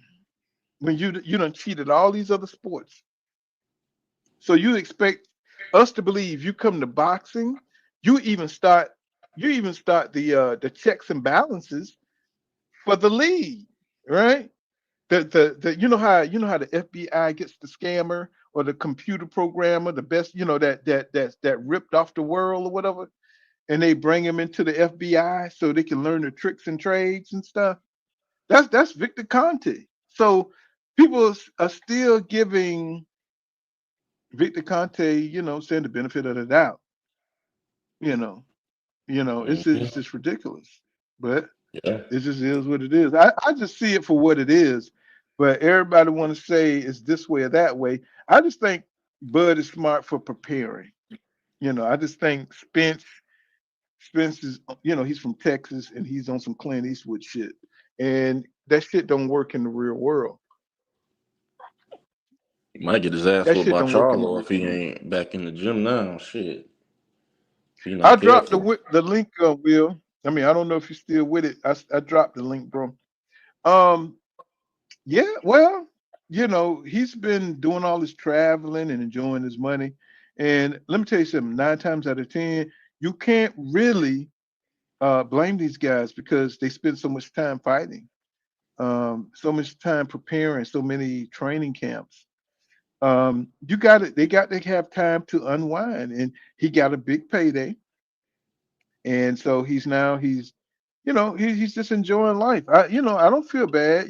I did at first. I was pissed with him for a long time. I was pissed with him for a long time because he didn't prepare the way I thought he was preparing. I felt like I was tricked. I felt like I was tricked. I was like, dude, if you're not 100%, don't get in the fucking ring. Don't Yeah, get in man, I the paid fucking money for that fight. ring. Paid money, had But a fight I'm a party. I'm a All that. different I'm a different boxing fan. I'm from Muhammad Ali. I remember when I saw Muhammad Ali fight Larry Holmes on TV. I'm from there. I saw that. You see what I'm saying? So I've been spoiled to see when fighters really wanted to fight each other. I saw George Foreman fight um what's his name? I can't even remember the nigga name now because I've been drinking. But I can't George Foreman. What's the nigga name that broke Ali jaw? What's the nigga name that broke Ali jaw? Frazier. Anyway, Was Frazier, it not Frazier. Frazier was did. it Frazier? It was Oh, what's Norton. no Was it Norton? Norton. Yeah, I saw that fight, y'all. I was 6 years old. I was young. I saw that fight. You know what I'm saying? I saw OJ. You know what I'm saying? I'm from back then. Hmm. I would slap a female disrespecting me. It would happen. You know what I'm saying? I'm from that kind of shit. You know what I'm saying? All y'all soft it. Let me tell you something. I'm not playing like that. Y'all with that pussy punk ass shit. You know what I'm saying? It's like I'm from way back. So I watched boxing when the shit was rough, when motherfuckers had to fight the rematch. You know what I'm saying? I love Tank. I love him. Lord knows I love him. He's smart, he's kind, he's intelligent. But that nigga better fight that rematch. You know what I'm saying? In my bag, in my book, you got to fight the rematch. Mayweather did that shit. You know what I'm saying? It's like you don't let somebody blemish your mystique. You know what I'm Mm, saying? You mm. don't let somebody come in there just whip your ass like that, and you just say, I'm gonna get a money bag fight. I'm gonna Yeah. get a money bag fight. Nah, you got to go whip that dude ass because I do believe Tank is talented enough to beat Lamont Roach, and I do believe Lamont Roach was just extra motivated. He was just he needed to make a statement, and Yeah. Tank wasn't ready to fight that kind of hungry fight. Yep. When you fighting somebody who's hungry and you just taking them for granted, you know what I'm saying? It's like, bro, he gonna whip your ass, nigga. So get your head in the game. You know, Tank is like Mike Tyson. You know what I'm saying? He has to have confidence to beat you. He's a confident fighter. So when Tank head is in the game, I don't think nobody fuck with him. But when he's not into boxing, he's beatable. you know. But it's because he's beating himself mentally, right? He's beating Yep. himself mentally. That's Tyson all day. You know what I mean? That's Tyson. You know, it's like anybody who come from the anybody, anybody who come from the what they call them homes and shit when they were kids, them foster care homes and shit, you know, and they traumatized Tyson and shit. But nigga, remember I hit your head? Remember I took your cornbread, nigga? You know what I'm The saying? group, It's like those Tyson. those group homes or something The like that. group. You saying? Mm-hmm. You know, when he went to juvenile in Brownsville, you know, he's a Yeah. confidence fighter. If you take his confidence, and I've seen Tyson survive some of the worst beatings, some of the worst. He took it like a champ. Mm. But if you take his confidence and get in his head, you know, it's a wrap. It's he beats himself. You know what I'm saying? And I think Javante Tank Davis, he's like Superman. He has all the superpowers in the world. That motherfucker could lift half a continent, but if only if he believes in himself. Mm-hmm. Right? And you know that too, though. You know what I'm saying? Boxers, man. You know, it seems like they can smell, sense, feel, not smell it, but sense it from their opponent, even before they even get in the ring. You know, it's like I know I got him. Mhm. You know, I can see the fear in Right. his eyes. I can see it. I can see, you know, he ain't up for this fight. And that's kind of like almost 90% of the battle that Tank, you know what I'm saying, that Tank had and Mike Tyson had, that aura. They had that aura. You know, you know what Mm-hmm. I'm saying, coming from, you know, people who fighting them. They like, well, shit. I'm already going in this fight as an underdog anyway. You know, that's it mentally. You know, start playing mentally in your Mm-hmm. head, about a fighter or against a fighter that, you know, that you probably can't beat. You know. That mental battle is a mug, man. And It that's is. and that's why I And I think mean, Tyson and Tank have that, you know. mm-hmm. You know, until Mm-hmm. somebody, like you say, until somebody I step agree up. with you. Go ahead. Until somebody step up and say, hey, I'm in here just like you in here. Because let me tell you something. You saw Tank when he's feeling confidence what he can do. That Mm-hmm. motherfucker look like Spider-Man. That motherfucker be hitting motherfuckers from angles and speed. And I'm talking about I think he hit a dude with like 15 uppercuts one time, Mm. you know. Even though the dude wasn't like Lomachenko. But I believe if they would have built Tank the right way, he would have destroyed Lomachenko. Mm. You know, if they knew the secret to Lomachenko was you gotta press him off his front foot. That's it. That's He's it. done. That's it. That's it. That's it. He's done. Yep. Keep Yep. Lomachenko off his front foot, and Tank will do that with his power. All they have Yep. to do is hit Lomachenko Yep. hard with Yep. hard. But that's what he would have destroyed Lomachenko. But Yep. because of all the hype, he was intimidated Mm. when it came to Lomachenko because he was still young. You know, Yeah. if he Yeah. would have been the man he is today, he would have destroyed Lomachenko, bro. You know, Yeah. Lomachenko was a good fighter and he knew psychologically how to psych people out. He definitely had Tank psyched out. I'm glad Tank didn't fight him because his team should have known that they should have built him in a way. It's hard to fight. It's hard to build somebody psychologically, don't you Mm-hmm. think? Yeah. Psychologically, you know, the Jews try to. I'm saying good things about the Jews. Okay, don't counsel me. Um, I gotta say that shit because you already know. Yeah, you need to. Yeah. They sensitive as hell about them motherfuckers.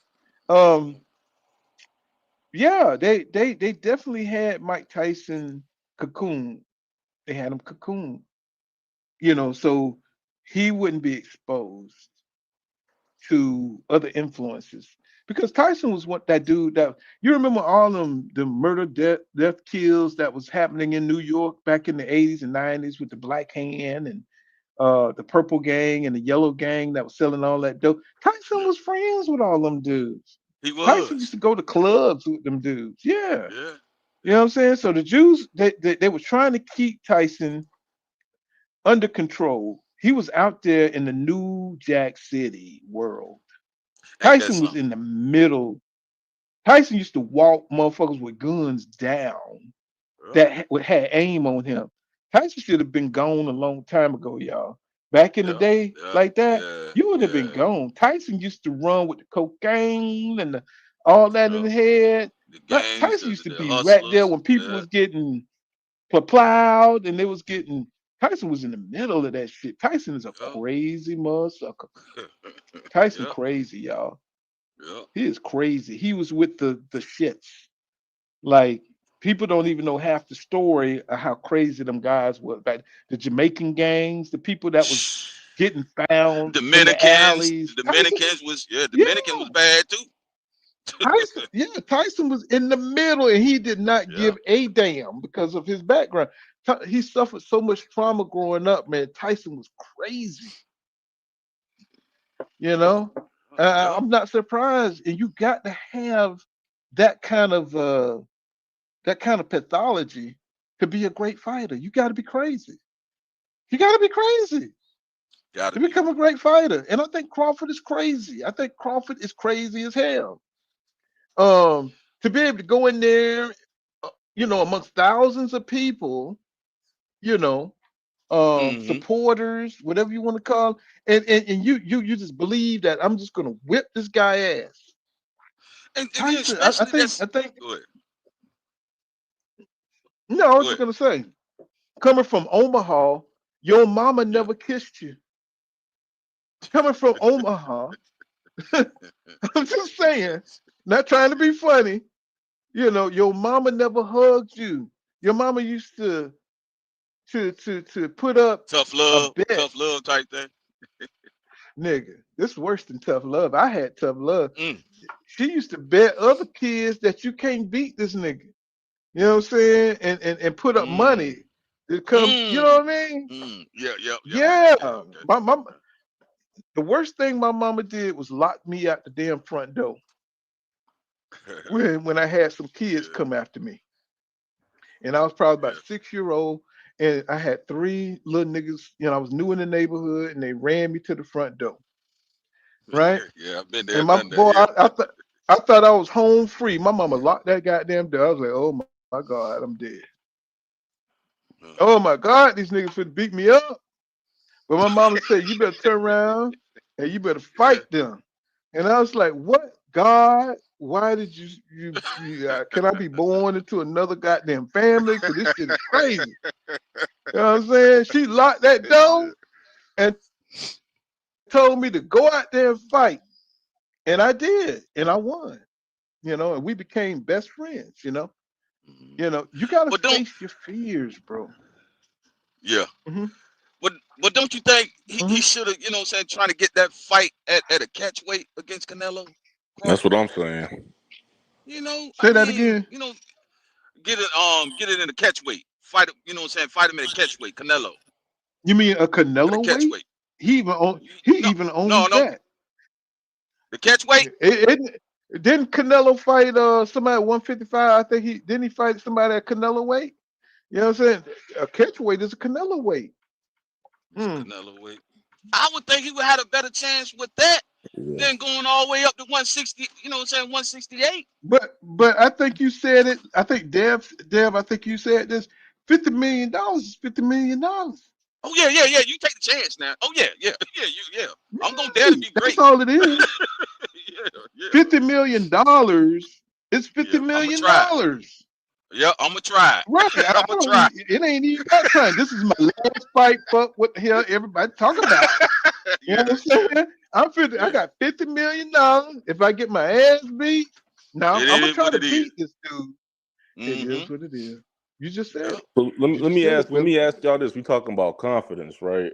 So how do you Yeah. feel about Mm-hmm. this Devin Haney, Brian Norman Jr.? Do you think Devin Haney's Mm. fully confident, or you think there's some sort of bravado going on? Do you think he's mentally there from his last two fights to I go think in he there don't with? have a choice. I think it's me. I think it's still yet to be seen because that last I fight think Devin. Go against ahead. Go ahead.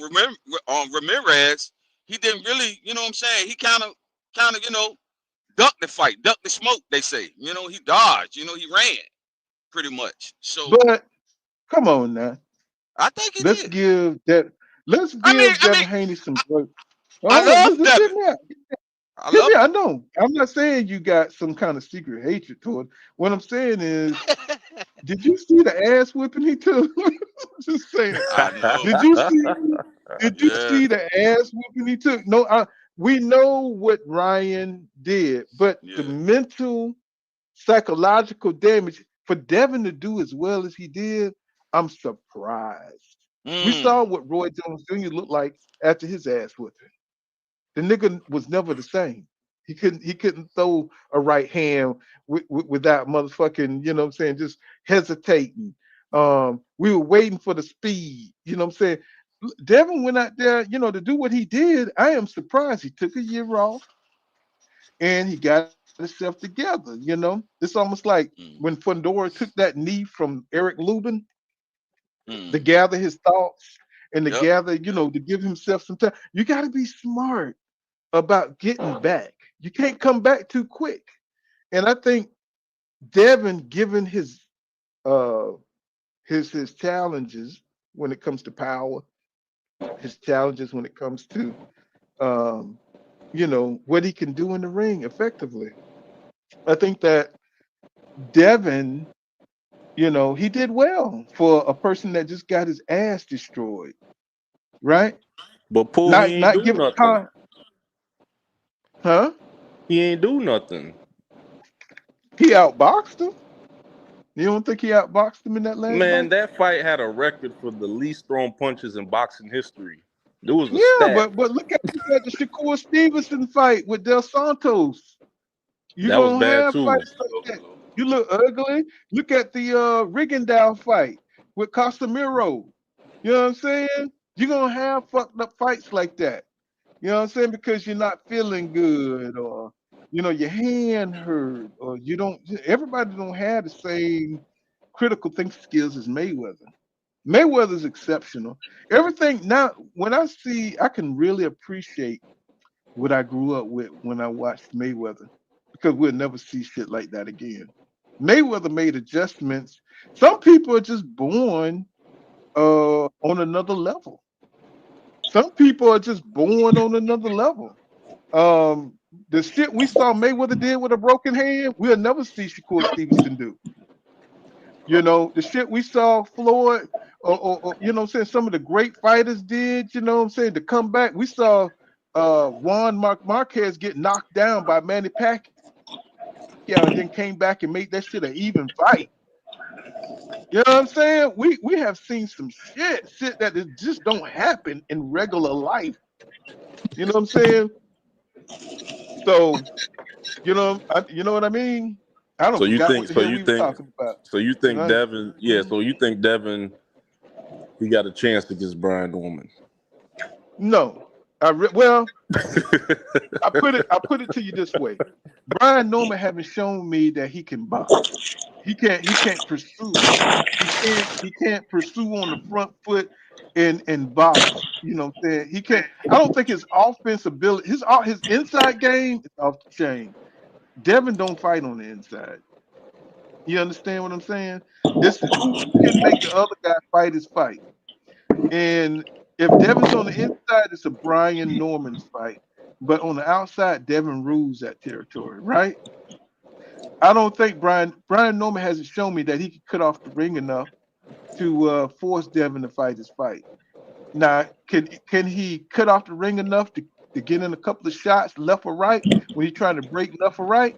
That's possible. That's a possibility. You know, Devin don't have the best chin, but Devin is a well-polished, pure boxer. He's got good hand speed. He can definitely outpoint Brian. I don't think Brian is so damn dynamic that and overwhelming in his ability to cut off the ring that he's just gonna be able to catch Devin like that. So I give the benefit of the doubt to Devin, but I do think Brian is the more powerful fighter. He's the fighter that Devin can't get into a dog fight with. He definitely can't get into a dog fight with Brian Norman Jr. I think that Brian will hurt him at some point in the fight, but I think it'll be too late by the time Brian catches up with him. Devin needs this fight.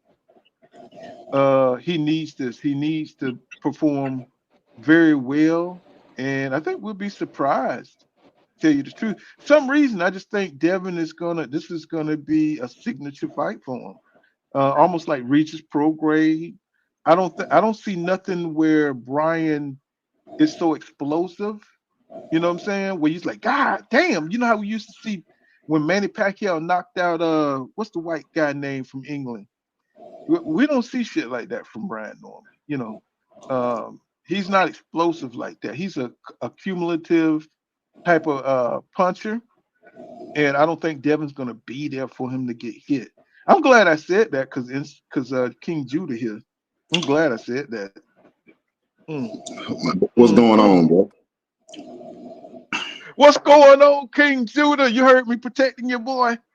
Man, look. What I came up here to say, bro, is that really, because I was listening for a little while, bro. But I'm tired of like the bad takes, bro. I'm not gonna lie.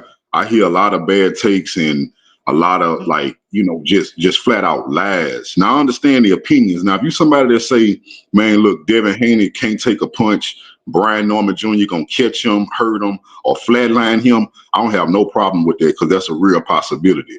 But some of the reasons that people tell you that Devin is not gonna win this fight, or let me tell you something. A lot of people have internalized the possibility that you just gave, that it is a possibility that Devin come in this fight and Brian Norman can't touch him, right? That's a strong possibility also, especially when you consider the fight. If you watch his fight against Quentin Randall, the closest fighter that he ever been to Devin Haney is Quentin Randall. But Quentin Randall is not half the fighter or half the boxer that Devin is. And he boxed Brian Norman Jr. ears off. Brian Norman Jr. couldn't cut the ring off. He ate jabs all night, and he was made to look foolish multiple times throughout that fight. Now, if Quentin Randall can do that to him, if Devin step in the ring with the mindset of all night, I'm going to box you and not let you sit, and you're going to eat this jab all night, it's going to look 2 times worse if Devin decide to do that to him. And I think a lot of people don't figure that out. So now they going from, man, Brian Norman going to knock him out, because one thing, when you hear Devin Haney haters talk to you, they rarely ever come out and just flat out say Brian Norman going to knock Devin out. What they will say is, do you think Devin really want this fight, bro? Do you really think he confident? You think he can win this? You think he really think he can win this fight? Because they can't, because they don't believe that Brian Norman gonna knock him out, so they have to discredit him some way. So they'll just ask you, hey, tell the truth, bro. Devin don't want this fight, huh? That's crazy considering the fact that Devin Haney the one pursued this fight. That's crazy considering that this contract has been signed. That's crazy considering that Devin Haney is in training camp right now for this fight. To say he don't want this fight, you either hate him so much that you don't want to pay attention to reality, or you're not intelligent enough, or you're not on earth with us enough mentally to understand the reality that you're witnessing. Either way it go, it's some dissociation going on. And to the brother that said that Devin Haney was involved in the fight with the least amount of punches thrown, if you were paying attention and you didn't have some type of hidden hate for Devin Haney, you wouldn't have taken that confirmation bias that Jim Lampley gave you when he incorrectly said that. Because guess what? The same weekend, there were 2 fights that recorded less punches than Devin Haney after Devin Haney, in Ryan Garcia and with Canelo versus the black dude. Both of those fights recorded least punches than Devin Haney fight did. So guess what? Devin Haney fight had more punches than 2 fights on the same fight weekend, but you didn't know that because your confirmation bias clicked in when Jim Lampley told you Devin Haney had to fight for the least amount of punches. But I can tell you a record that Devin does have against Regis Prograde. He is the fighter that's been hit the least in a 12-round fight against Regis Prograde. That is an accurate record for Devin Haney. What it is, King, you're missing it. You're missing it because it's a bias on pure boxers. Because even Shakur Stevenson had to fight. What's the boy he fought? What was his name? I'm sorry. What's the guy he just fought? You talking about De Los Santos? No. The next last guy. Zapata. I couldn't think of his name. When he fought Zapata. And as soon as he started moving around, he stood on them ropes and in the pocket most of the fight. But then when he started moving, You heard they put the lapdog, they put the pit bull and Antonio Tarver so they couldn't be seen as racist. You know what Right. I'm saying? It's like, oh, if he start running, he's gonna lose the fight. If he Right. start running like this, he's gonna lose the fight. So there's a target on pure boxers. Let the boxers box and let the punchers punch. You Right. know what But I'm you saying? heard my bad. Let mhm. Nah, go let ahead. them do what they gotta do to win the fight. You may not like their style. You may not like the action, but this is boxing. You got to let guys do what they train to do, right? And Shakur Stevenson, he took more punches in that fight than he ever took, and he said he would never fight like that again, right? So just to please the crowd, Sugar Ray Leonard tried to do that and got his ass beat by Roberto Duran. So you can't let the public opinion, change how you fight, right? Because you will lose every time. You would go out there and you would get beat up or you get hurt. You know what I'm saying? For fights that's coming up, you get injured. You know what I'm saying? And even though I did not like how Shakur fought DeSantos, he fought him the way he thought he had to fight him, right? Even though he said his Right. hand was injured or whatever, you know what I'm saying? He So fought him the best way he could. Floyd Mayweather fought when he broke his hand. He had to do what he had to do to win that fight. He still won the fight. So right. So what I want sometimes to you got fight. Let me get it. Let me get this off. uh, Sometimes you got to do what you got to do to get across that opponent that surprised you with his speed. That's a little bit got a little bit higher boxing IQ than you thought. Um, he's coming. His explosiveness is just a little bit more. And shit, you got to do what you got to do to get by that fight. You're not in there with that motherfucker Pitbull Crew. Keep coming at you. You're not used to that pressure. So I can't starve off this man pressure. So you got to do what you got to do in the heat of the battle, right? Not everybody is a Bud Crawford. Not everybody is Mayweather. So sometimes you got to get by that fight to look better in the next fight. And we're forgetting these things that we used to know in boxing. We used to know this. You're not going to look good against certain fighters because they got your number. And if you play into their strengths, guess what? You're going to get knocked the hell out. That's the difference between good fighters and great fighters. Great fighters are not going to play into their opponent's strengths. You see what I'm saying? They're just not. You know what I'm saying? Because they want to win and they're going to find a way to win. Zab Judah was faster than Mayweather. You know what I'm saying? I mean, he had more foot speed, but Mayweather had the better mind. He had the better boxing IQ. So he was able to, he knew he was a front runner. So, to have those kind of critical thinking skills, you need that in a fight. I think Devin Haney is a fast thinker. I think that keeps him ahead. He can outthink a lot of the guys. I mean, when he was 16, he fought Tank. Tank was beating the shit out of Devin. You know what I'm saying? But Devin took that and learned, how to handle pressure. Um, Javante Tank Davis was a grown ass man. I think he was like 20, 21. He was older than Devin. You know what I'm saying? But that's how you learn. It don't, to me, full kind of boxing, it don't matter if you win or lose as long as you learning to get better. And then you still willing to take those challenges as you get better along. Like that's what boxing is all about. It's not about losing one time and moving on. No, what was it? Sugar Ray Robinson fought damn, what was that white boy name? The white guy name, the Italian stallion, the original, Jake LaMotta. Fought him like 6 times. You see what I'm saying? Fought him like 6 times. He lost. I mean, I think he lost. Jake LaMotta lost. But he fought him like 6 times, bro. Trying different strategies. We don't have that in the sport today, where you can keep testing yourself to get better. No, once a guy beats you, oh, he's just better. No, we know better than that. We know that's not it. Sugar Ray Leonard lost to Robert Duran, but came back and beat him, right? Even though it was on some strategy shit, where Roberto Duran, kind of, he was overweight and had to lose weight real fast, kind of like the same thing Roy Jones Jr. went through. You fight these guys at the best. Give them the time to be the best, and everything be fair and square. You know, Devin is a great competitor, but as long as he lasts, I think it's going to be hard to outbox him. You're going to have to catch him with a punch to get him up out of there, unless you did like Robert Garcia did on some despicable type stuff. You know what I'm saying? Devin is going to be hard to beat, and he keeps taking the hard fights. That's why I respect Devin, because even after this, he's going to be under pressure to take the best at 147. You know what I'm saying? Um, that's just what it is. That's just what it is. He says, Well, that's the thing. said Okay. Devin was. Hey, go Go ahead. ahead, go I, ahead, King. I'm going to say, go ahead, go ahead.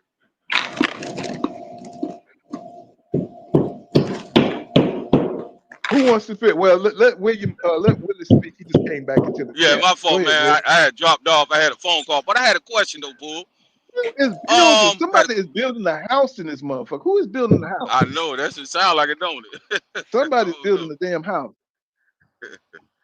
Yeah, I'm in the truck. I ain't building a house in the truck. I don't think. But I had a question Somebody though. beating this hammer going on. Go ahead. Yeah, you up there in the I'm listening. DFW? You up there in the DFW? Um, have you heard Hmm. anything? Have you heard anything what's going on with EJ? You know what I'm saying, behind the scenes, or I mean, Bruh, what is it? EJ doing his own thing, man. He's relaxing. He's Okay, that's why Virgil Ortiz and people like this are saying EJ is retired, because he's enjoying. okay, Once you start enjoying life and enjoying your money, it's uh-huh, going to be hard for him to come back. I okay, mean, I okay, believe in my boy. He's still my boy, but yeah, he yeah, always been a private person. yeah, He's never been one to cozy up to the fans. This new mm, generation of boxers are different. They uh-huh, they're introverted. They're weird.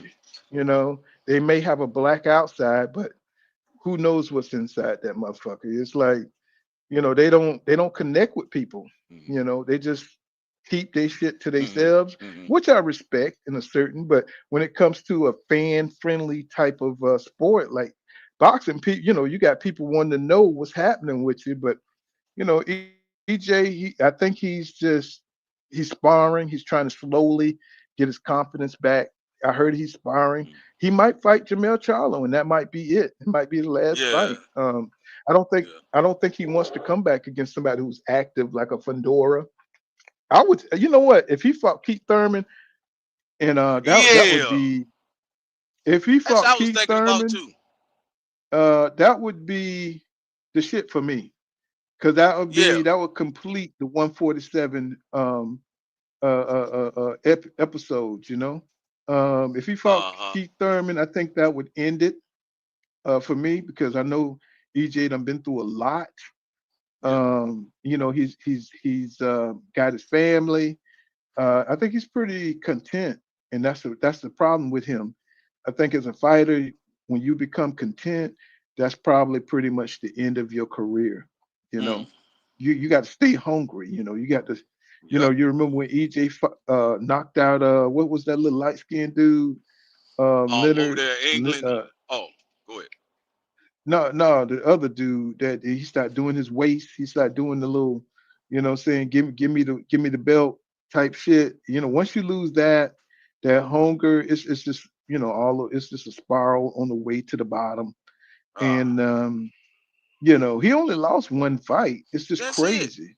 That's it. He just lost One one fight. fight, but he didn't press on. He didn't press on. So, and he always taking these big breaks in between his career. Even when he fought uh, Brooke Kelly Brooke. Mm-hmm. What's it? That's his name. When he Kell Brook. fought him, Kell Brook, he had a 9 month. He was coming off on a 9 month layoff on that shit. Oh, he So he's did. used to these.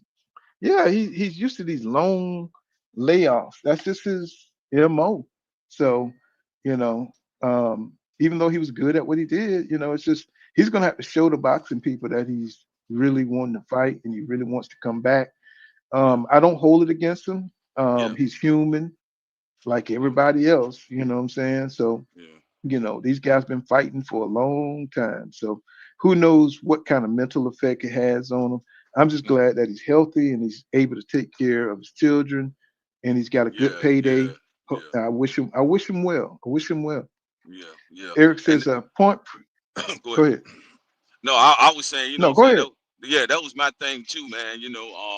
If he do come back, it's all well. If he don't, I wish him well. I couldn't. I'm just now getting to watch the rewatch of that fight against Crawford. That's how nigga, I ain't never watching that shit again. It told me up. I ain't never watched that shit. I'm watching. Sorry, I watched that bitch probably one time. I haven't even done that in the full entirely. I probably watched bits and pieces of it because Crawford is fighting Canelo. You know what I'm saying? So I'm going with Canelo. So I'm trying to figure out where the speed was coming from that Earl couldn't, that he couldn't outmatch. That speed got him. At the end. And I'm like, man, I gotta, gotta see what's going on, with his Crawford, see, because like I say, at the end of the day, like I say, I don't know if it's personal or something, man, but I got heckled, man. I got bullied. I got people all, especially Crawford. I came on after the fight. They rolled me. I got rolled, pull. I'm telling you all that shit. You see my intro, nigga. You know what I'm saying? Hey, I had to come on after the fight. I didn't have the confidence not to come on this motherfucker. You know what I'm saying? I was like, hell no, nigga. I'm gonna let these niggas let me have it. God damn it. Man. I said, you know what? It is what it is. I'm telling you, I was emotional wreck, man. I lost money. I got the I was an emotional wreck. Nigga, but I had to suppress. Had to subjugate myself. I was like, one old lady was like, "What's wrong?" Like, you don't understand. It's a man thing. Yep. Like, nigga, I was like, I ain't even. Oh, bro, that shit was terrible. I was so mad with EJ, bro. I'm telling you. And you know what the secret is about that Crawford and Canelo fight? I'm not a Canelo fan. I don't like Canelo. But I'm going. Boy, I'm going. But I'm going with the lesser. I'm going with the less evil. I'm going with the lesser evil. Well, that's what I've been talking about today. I'm on code. Anytime we have the race, but am I wrong for that? Fighting off. Am I wrong? Am I wrong for that, though, Bull? No. No. Okay. I mean, I told you, I'm from way back in the day. I watched Ali fight, bro. I'm with Crawford. Okay. Much as I don't like the nigga. I want him to beat Canelo. You know what I'm saying? Hey, I was with Midrick Taylor when he lost. I was with Sweet Pea when he got robbed. Yeah. You know what I'm saying? I was with Sugar Shane Mosley when he beat Oscar De La Hoya, even though I loved Oscar De La Hoya back then. You know what I'm saying? I was with. We always on code, bro. Go ahead, go ahead, King. Well, I was about to say earlier, I heard you talking about Crawford and being on code, right? And they had somebody. I don't know if it was a brother talking right now, but it was another dude who was kind of had some pushback on like, what does code look like? So then he was like, well, Bud Crawford ain't been on code throughout his career, and I guess he didn't see it or he didn't want to see it. But bro, all throughout Bud Crawford's career, he has shown like Bud Crawford is not. How I want to say this. I'm not talking about just all the way pro-black Afro with your fist in the air pro-black, right? That's extreme pro-black. But most black people have some level of black pride. Terence Crawford has none. If you look at how he's been moving throughout his career, I look back. Let me tell. I'm gonna give you a quick synopsis of what I see in the profile I painted in my mind and how he sees himself as a black man. I'm gonna go way back to the fact that. Way back to the fact when he was a teenager, when he was in the Olympics with Sean Porter, and Kenny Porter was his coach. Now, mind you, Kenny Porter done told him something, but if anybody ever played any kind of sport, a coach gonna tell you something, and it's not always gonna be in a nice way, right? It's not always gonna be in a nice way, but that's something that's natural when you taking direction from a man. King, don't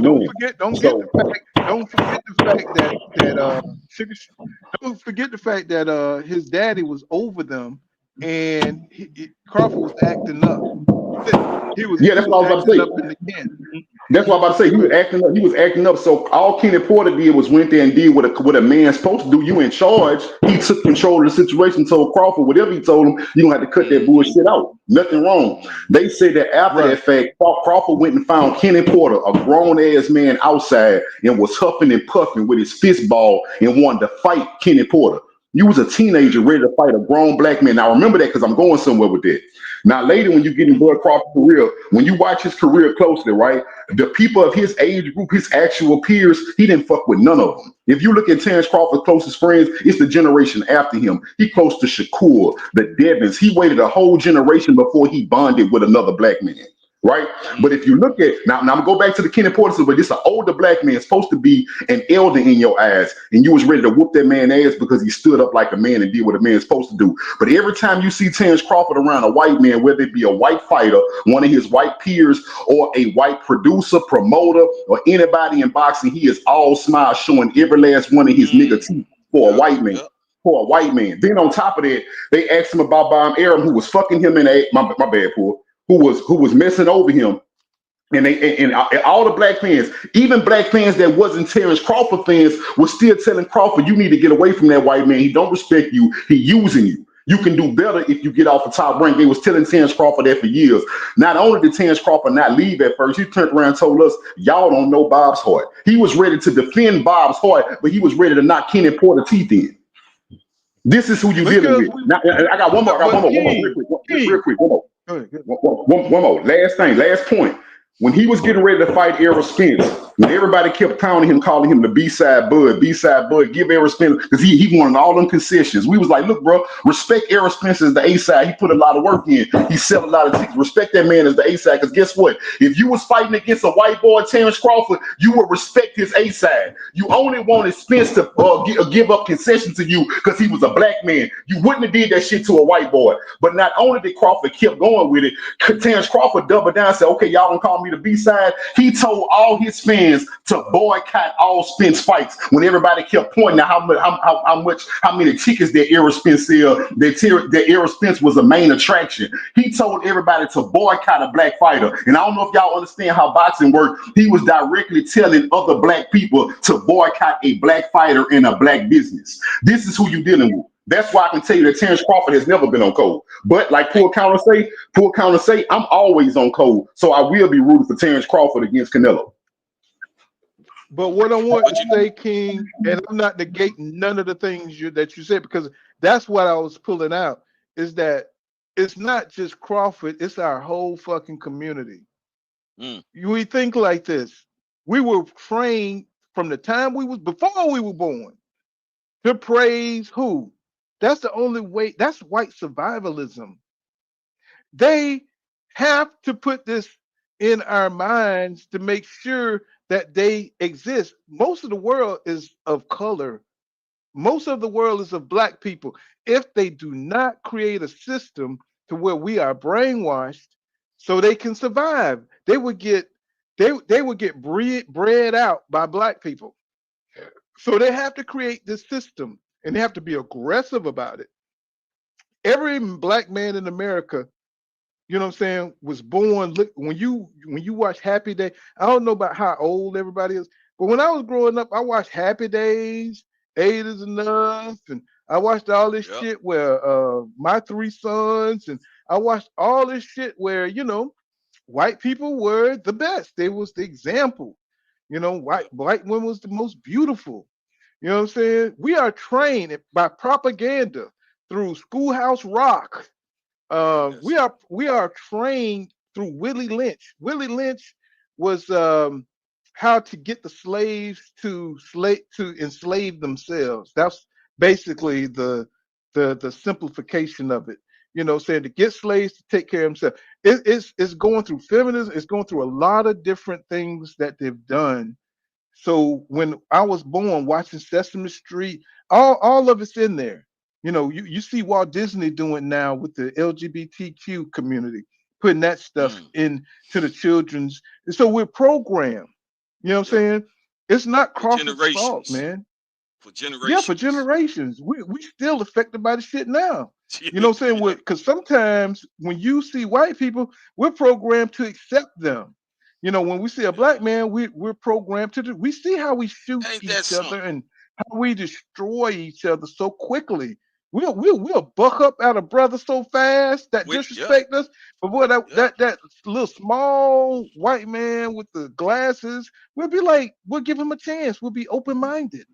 Right. You know what I'm saying? Oh, he didn't Ain't that mean something? nigger. He didn't mean to say that. You know Yeah. what I'm saying? Because he's non-threatening. That's how we were trained to think. You know what I'm Damn. saying? It's like, but Right. when we see another brother, we be ready to go off. That's just how we were raised. And you know, we've been conditioned to think like that, really. Hey, that's a You hit fact. it. They come from You slavery. hit it right on the point. Yeah, you hit it Yes, right on the point. sir. And they I keep had a, Right saying, on. you keep talking about slavery, you're a victim. No, we were trained, bro. We are trained cattle. We are trained cattle. You know what I'm saying? I'm so- sorry. I even see it in myself. You know what I'm saying? You know, you look at a white woman, you're like, oh man, you want to save her. You see a black, you see a white crackhead, you want to save her. You see a black crackhead, oh, them motherfuckers just crackheads. You know what I'm Ain't saying? that They, something? right. you know what I'm saying? Right. You see a Damn. white woman on welfare, oh, she's just nothing. You know, so you see a white woman over, oh, she must be feeling hard times. She need help. We've been trained, bro. It's Ain't not that your something? fault, my brothers. All you fuck ass niggas out there. It's not your fault. You've been brainwashed. You Mm. know, Yeah. all these years and years of propaganda. That's why do you think they won't let why do you think they did Bill Cosby the way he did? Because he was showing too much um beautiful ways of okay, look at John. Look at David and he come in with another profile. Um, why do you think they canceled Cosby the way they did? Because he was trying to buy media to change black people images. They destroyed him. You know what I'm saying? Because he was trying to change the image. Um, look at Tyler Perry. He's another propagandist. You know what I'm saying? Mm-hmm. He's a Yep. billionaire. If you're a propagandist for them, you'll become a billionaire. If I came, like, what's that nigga name that's always talking shit on black people on this internet? He's a big. They come in these circles and they become stars because they talk shit on black people. What's You talking about Dr. Umar? hobbit? Dr. Umar? That little hobbit. No, I'm talking about in the boxing circles. So what's that little Oh, nigga the name? boxing circle. Yeah, he always Um, talking shit on black people. Any black person that stand out, he start talking shit about him. Is it US True USA? What's that little nigga name? Anyway, you oh, know, you he talking about the always podcast? going, Go ahead. yeah, podcast. What I forget what his name is, Oh, but I forgot his name too. they use us and our voices. We start everything, bro. We start everything and they steal it. Hip hop, they took it. You know what I'm saying? Now you Yep. can't hear no, all you hear is trash and they trashing our images and all that stuff on hip hop. We began the shit. You know what I'm saying? A lot of things we Yep. invented, they took the patent on it Yep. and put their name on it. Thomas Edison didn't create half the things that you know what I'm saying? It's just like it's all propaganda, bro. So, Hey. but to the world, you know, the ones who dominate and control, that's who's dominant. That's who's, you know, the most important. That's the ones who matter, the ones who write history, right? So Right. we're all brainwashed. We really is. Look at the niggas that was in the Black Panther. Who told infiltrated the Black Panthers and then told on Fred Hampton, Huey P. Newton. You know what I'm saying? All anybody who ever tried anything, they got destroyed. Martin Luther King Yep. Jr. realized that assimilation was our destruction. You know what I'm saying? Malcolm X, Mm. you know what I'm saying? Anytime we start anything, Tulsa, Oklahoma, you know what I'm saying? Anything we try, people talking about black people don't, they always talking about they victims. No, bro. We've had projects and things to pull ourselves by our bootstraps. They just understand that once we get the 10 life value system and once we learn how to galvanize, they destroy it because they know they need that for their survival. If they let the Right. black man if they let the black man become powerful and take his place in his home and get the value system of a family unit, it's over for them. It's So over. that's why they It's try over. so hard Yep. It's to over. destroy us. That's why they Yep. keep us step back every generation. I don't know if anybody caught on to that. People like, oh, he's talking all that black, you know, racist shit. No, They set us back on purpose. That's why the police is here. That's why they kill us legally. That's why they make laws to destroy us. You know what I'm saying? To keep us afraid, to keep us in line. So that's why I would never want to be a revolutionary. You know what I'm saying? Because you just put yourself on front line, and black people are not gonna back you once they see Right. what's happening.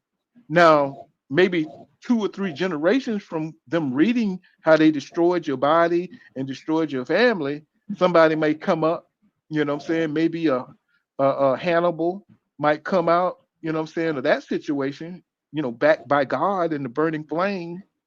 Oh, that might happen, but you'd be fucked up. You'd be gone. So Right. your legacy is in the history books, you know what I'm saying?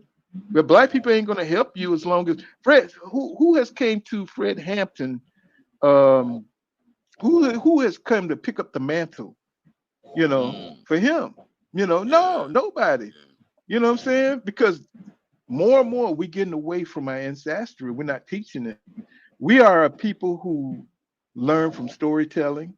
We are a people that learn from example. We are the most masculine people on the planet. But then they're doing everything they can to break that down, to distance ourselves from where we truly come from. And I know somebody is the billionaires and all of them. I know they're laughing because of the lack of knowledge the next generation have. They're blocking all that. They're making sure that it's not passed down through all these redlining programs, welfare, keeping the black women brainwashed. They're breaking up everything so we don't know who we are. So, getting back to boxing though, you know what I'm saying? Yeah, because The I'm gonna Willie, tell you, I can, yeah, just call me brainwashed, man, because I'm going with goddamn Canelo, man. You know what I'm saying? That, like I said, I'm a scoring fan. I'm a scoring fan, man. That fight scarred me, man. Against bruh, yeah, bruh, respect I'm you so scoring, much man. for that. I Huh? respect you for that. I respect you so much for that. What?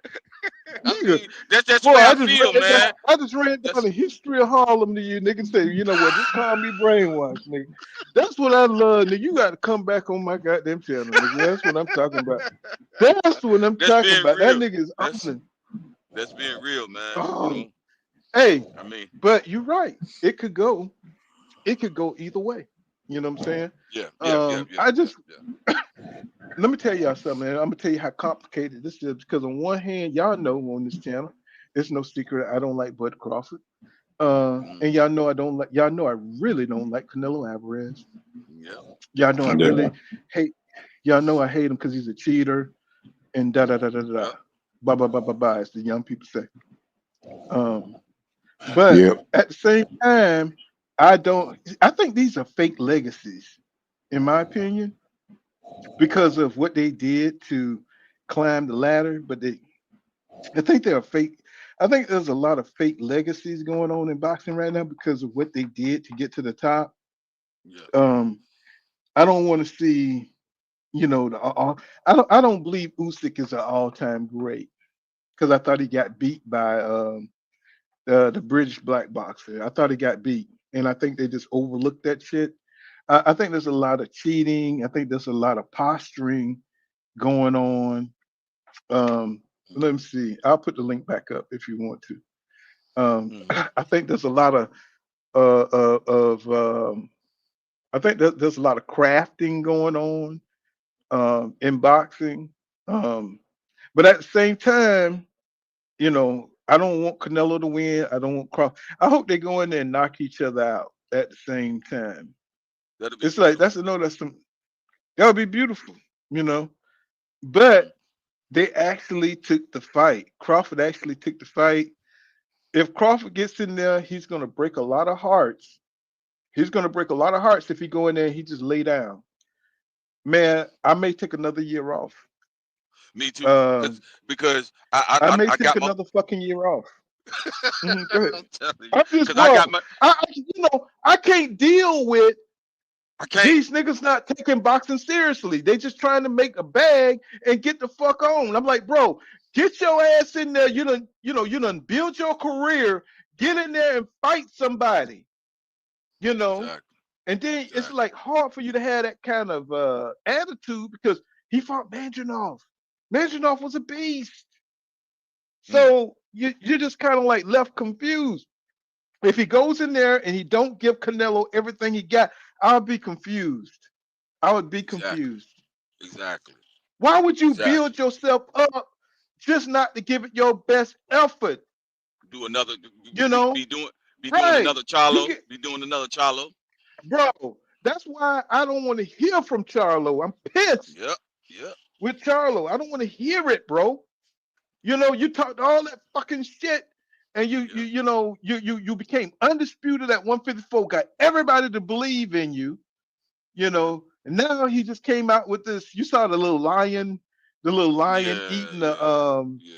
Yeah. yeah, The the fish. Philadelphia Yeah. The eating the shark. boot and eating Yeah. the All that type giraffe stuff. and I'm like and eating the shark. I'm like, bro, I don't believe nothing. I don't even want to. I started to do a post and a video on it, but I was like, you know what, f that nigga, man, f him. You know what I'm saying? It's like these dudes are playing. They're playing in the real boxing fan face. You know, back in the day, the shit was real. People really wanted to get in the ring and prove that they were better than the next guy. These guys just want to generate money. And I'm not going to say at one point in the career they wasn't like that. I just want to know at what point did they figure they could just cruise? At what point did they figure they could just cruise and not take the sport seriously? You know, I mean, Tank, he comes from a younger generation. You know, he don't really know the pride of the black fighter. I give him some slack. I give him some slack because he really don't know the history. A lot of these fighters don't know the history. You know, they don't know about Henry Armstrong and what they had to go through. Jack Johnson, they don't give a damn about that shit. You know, they don't give a damn about Jack Johnson, Henry Armstrong, Langford. Um, you know, a lot of those guys that paved the way for them to make this kind of money. You know, Sugar Ray Robinson, Joe Lewis, who end up broke and having to pay taxes. You know what I'm saying? They don't know nothing about this, you know. The And struggle is and real. and also right. The struggle is real, bro. And I understand these they don't give a damn about the actual fighter, what they're gonna do after the sport. And that's the thing that's kind of keep me tame. You know what I'm saying? But we're getting so far away from the sport itself. You know, we're just getting so far away from taking the next challenge, going down the line. You know, we finding so many excuses not to fight the guy that's tearing up ass up the ranks. You Exactly. know, we just find, that's what's killing the sport, Yeah. y'all. And you know what? That's And I mhm, respect Crawford for that and that aspect as going as daring to be great. I respect that. You know what I'm saying? I respect that, and mhm. I give him that. You know what I'm saying? He's daring to be great. He's daring. You know what I'm saying? The challenge. Give the fans what they want to see. You know what I'm saying? I respect that. You know what I'm saying? About him. And that's probably. Let me read some of the comments because they know I usually don't go this long without read comments because of my connect with the people. He says, let me go back from Doc Kent. He says, Devin was dancing with the stars against Ramirez and said to me he was good. Yeah, he was good and shy. I don't know why you keep falling off, bro. I'm gonna put the link up again. He says, what's going on, Sonny? Augustin. He says, Canelo's the best to ever do it. Mexican. Hey, if you feel that way, that's if you've been around, that's bullshit. He says, afternoon pool. He says, afternoon to everybody locked in. Hope everyone's doing good. Oh, we finna get back cranked up. Says Mexican United. Yes, y'all are. Y'all are united. That's one thing I love about. What's one thing I love about you Mexicans, man. Y'all got that pride, bro. Y'all, you got your language together. You know what I'm saying? I'm proud to be an American and everything, but the way the Mexicans stick together, it's crazy, bro. Yeah. It's just they are on point with that. They really are. Let me see. I'm trying to go back down to make sure I don't go to Kent Norton. Let's see. He says, I don't like Canelo nor me neither, bro. Moon Man says, I don't like Canelo nor Crawford, but I'd say Canelo on 5'6" with a big body punch will end it. Yeah, it could be. You thinking it's gonna end like Caleb Plant. Eric R in the building. He says, I picked Errol too. I was concerned about the main talking point being you two light in the ass because I remember when Mayweather showed Shane that he was stronger. Yeah. He says, oh, my bad, Tram. Where the hell? Okay. Tram FM says, the original says, how did I miss? Yeah, I didn't. Let's see. Let me go down. I got lost. Said me too. You old school. He says. He says old school boxing fans have a better picture of today's fighter. Yep. He says also says the issue with us fans from old school, we watch fighters on network TV. It's so complicated now with pay-per-view streaming. I agree. He says right, Canelo owes like 3 rematches. Yep. He says back in me and Fool's Day, yeah. He says Canelo would have lost the whole fan base for not running it back with Bivol at once. So yeah, I'm just like they just let Yeah. certain fighters off the hook, and we the old school fans are like, wait a minute, Yeah. what's going on? It's like, oh, he don't have to do that. He could go get a bag. It's like, man, get the hell up out of here with that shit. He says that's like Maul Canelo. Maul Canelo, he's still supposed to be yelling for Plant, even though Plant lost. Yeah, it's true, but Plant, you could already see Plant and he's diminished. He ain't the same. He says Tank almost had a Buster Douglas like moment with Roach. Yeah, but sometimes you need that to grow. Sometimes you need those Exactly. moments to grow. Even a loss. Exactly. Let me tell y'all something. A loss ain't nothing. You get better after a Nothing. loss. You just off that day. You just off that That's it. night. That's it. That's it. That's it. I'm trying to tell you. If you're a real boxing Just fan, wasn't you your know night. that. Yep. It Just wasn't wasn't your your night. night. You just come back. You know what I'm saying? Mm-hmm. Everybody's life or Yep. death nowadays just because you lost a fight. I Lost just one told you, fight. Chicory Robinson fought Jake LaMotta how many times? What, 6 times? Six You know what I'm times. saying? Ali fought Frazier, what, 3 times? 3 times. Come Yeah. on Yeah. now. 3 times. Yeah. Yeah. Mike Tyson made UK national TV go 24 hours before Tyson shut down at 12 a.m. He says but Canelo is protected. And yeah, in this nail polish, skinny jeans. Yeah, I know. Canelo do what the hell he want to do, man. I think he's the Antichrist, tell you the truth. Everything that nigga shits on turns into gold. That nigga got to be the Antichrist for But he, real. but I mean, you know what I'm saying? He arguably is the face of boxing, right? He is the face of boxing, Yeah. Even though they know, even the Mexicans are tired of him. Some Mexicans, they tell the truth. They tell the truth because they know Chavez. Let me tell you something. Oscar De La Hoya and Juilio Chavez fought the real motherfuckers. They fought the real niggas. Yeah. They fought. Yeah. They ain't care. They ain't care. Yeah. They really believe that they were the best. They really believe that they could beat anybody. That's why we got the fights that we got. Yeah. Right? They didn't try to dodge nobody. If you thought you was that dude, Julio Chavez was coming. Oscar De La Hoya was coming. They didn't care that you were fast, had fast hands, and you had reflexes. He fought Oscar De La Hoya fought Bernard Hopkins. He fought Bernard Yep. Ain't Hopkins. that something? Yep. I'm just trying to Yeah. tell y'all, the fighters ain't Yeah. the same.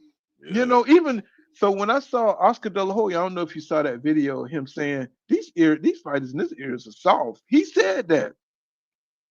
I He believe. said that. He said they don't want to fight. He said he can't get behind these fighters today.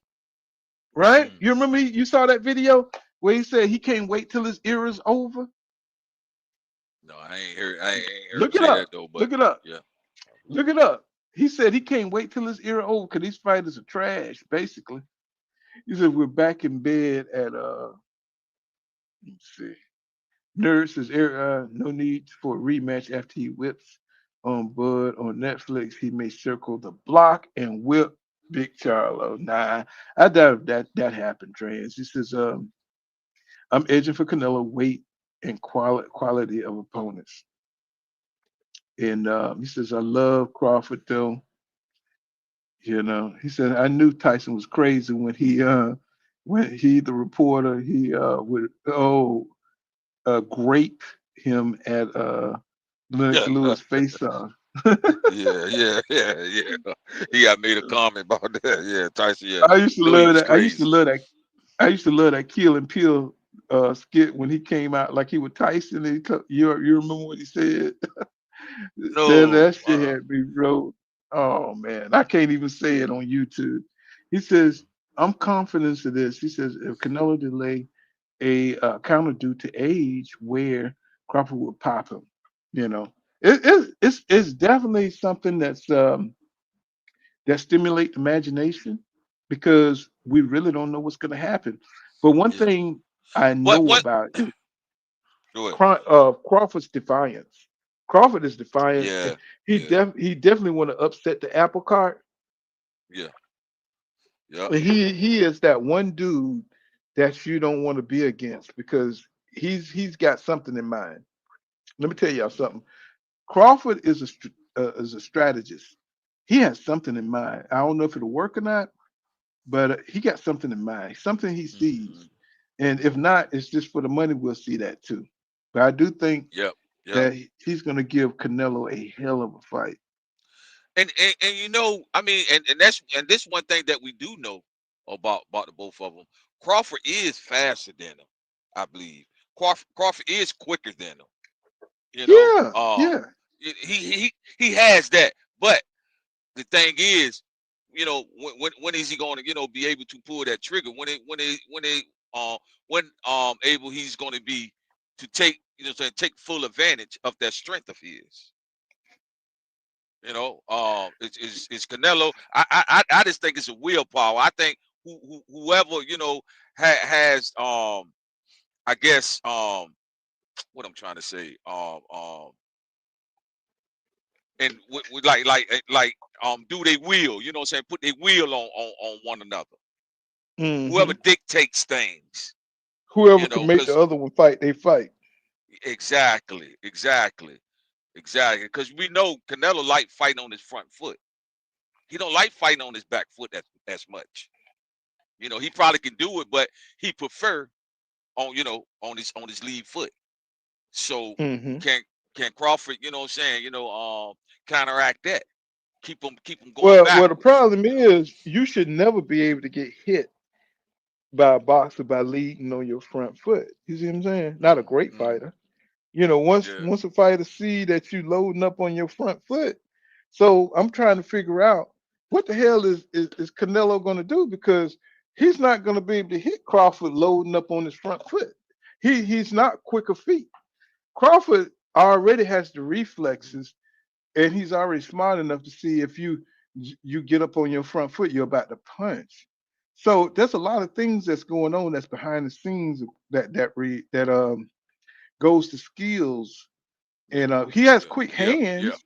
So what strategy is he going to use? He's not going to be able to step off on his front foot and do what he do to other fighters who feel his power and become intimidated and can't think. Because Mhm. Crawford is, he has enough battle experience, enough in the ring experience to be able to figure out what Canelo's doing. He's watched enough of Canelo fights So to so know that high. Mhm. so you saying probably Canelo gonna have to set him up with some traps. Gonna have to trap him. He has to. It's going to be something that he never seen. If you watch every Canelo fight, you know his traps, you know the Yeah, pull yeah. body punch, you know everything that he throws. If you know just by Yeah. watching boxing, you know what Hmm. he's going to do. You know what his tricks and traps. Crawford knows his tricks and traps. And then he's faster. Well, you know, Crawford ain't like Jamel. I don't think all these fighters are active mentally. I don't think Charlo went in there to win. No, I don't think so either. I don't think he went in there. If you went in there to win, you've seen what Canelo do. Yeah, yeah, yeah, So why would you fall for him jumping on his front foot, swinging, winging shots? Why you didn't come up with something to yeah, counter that?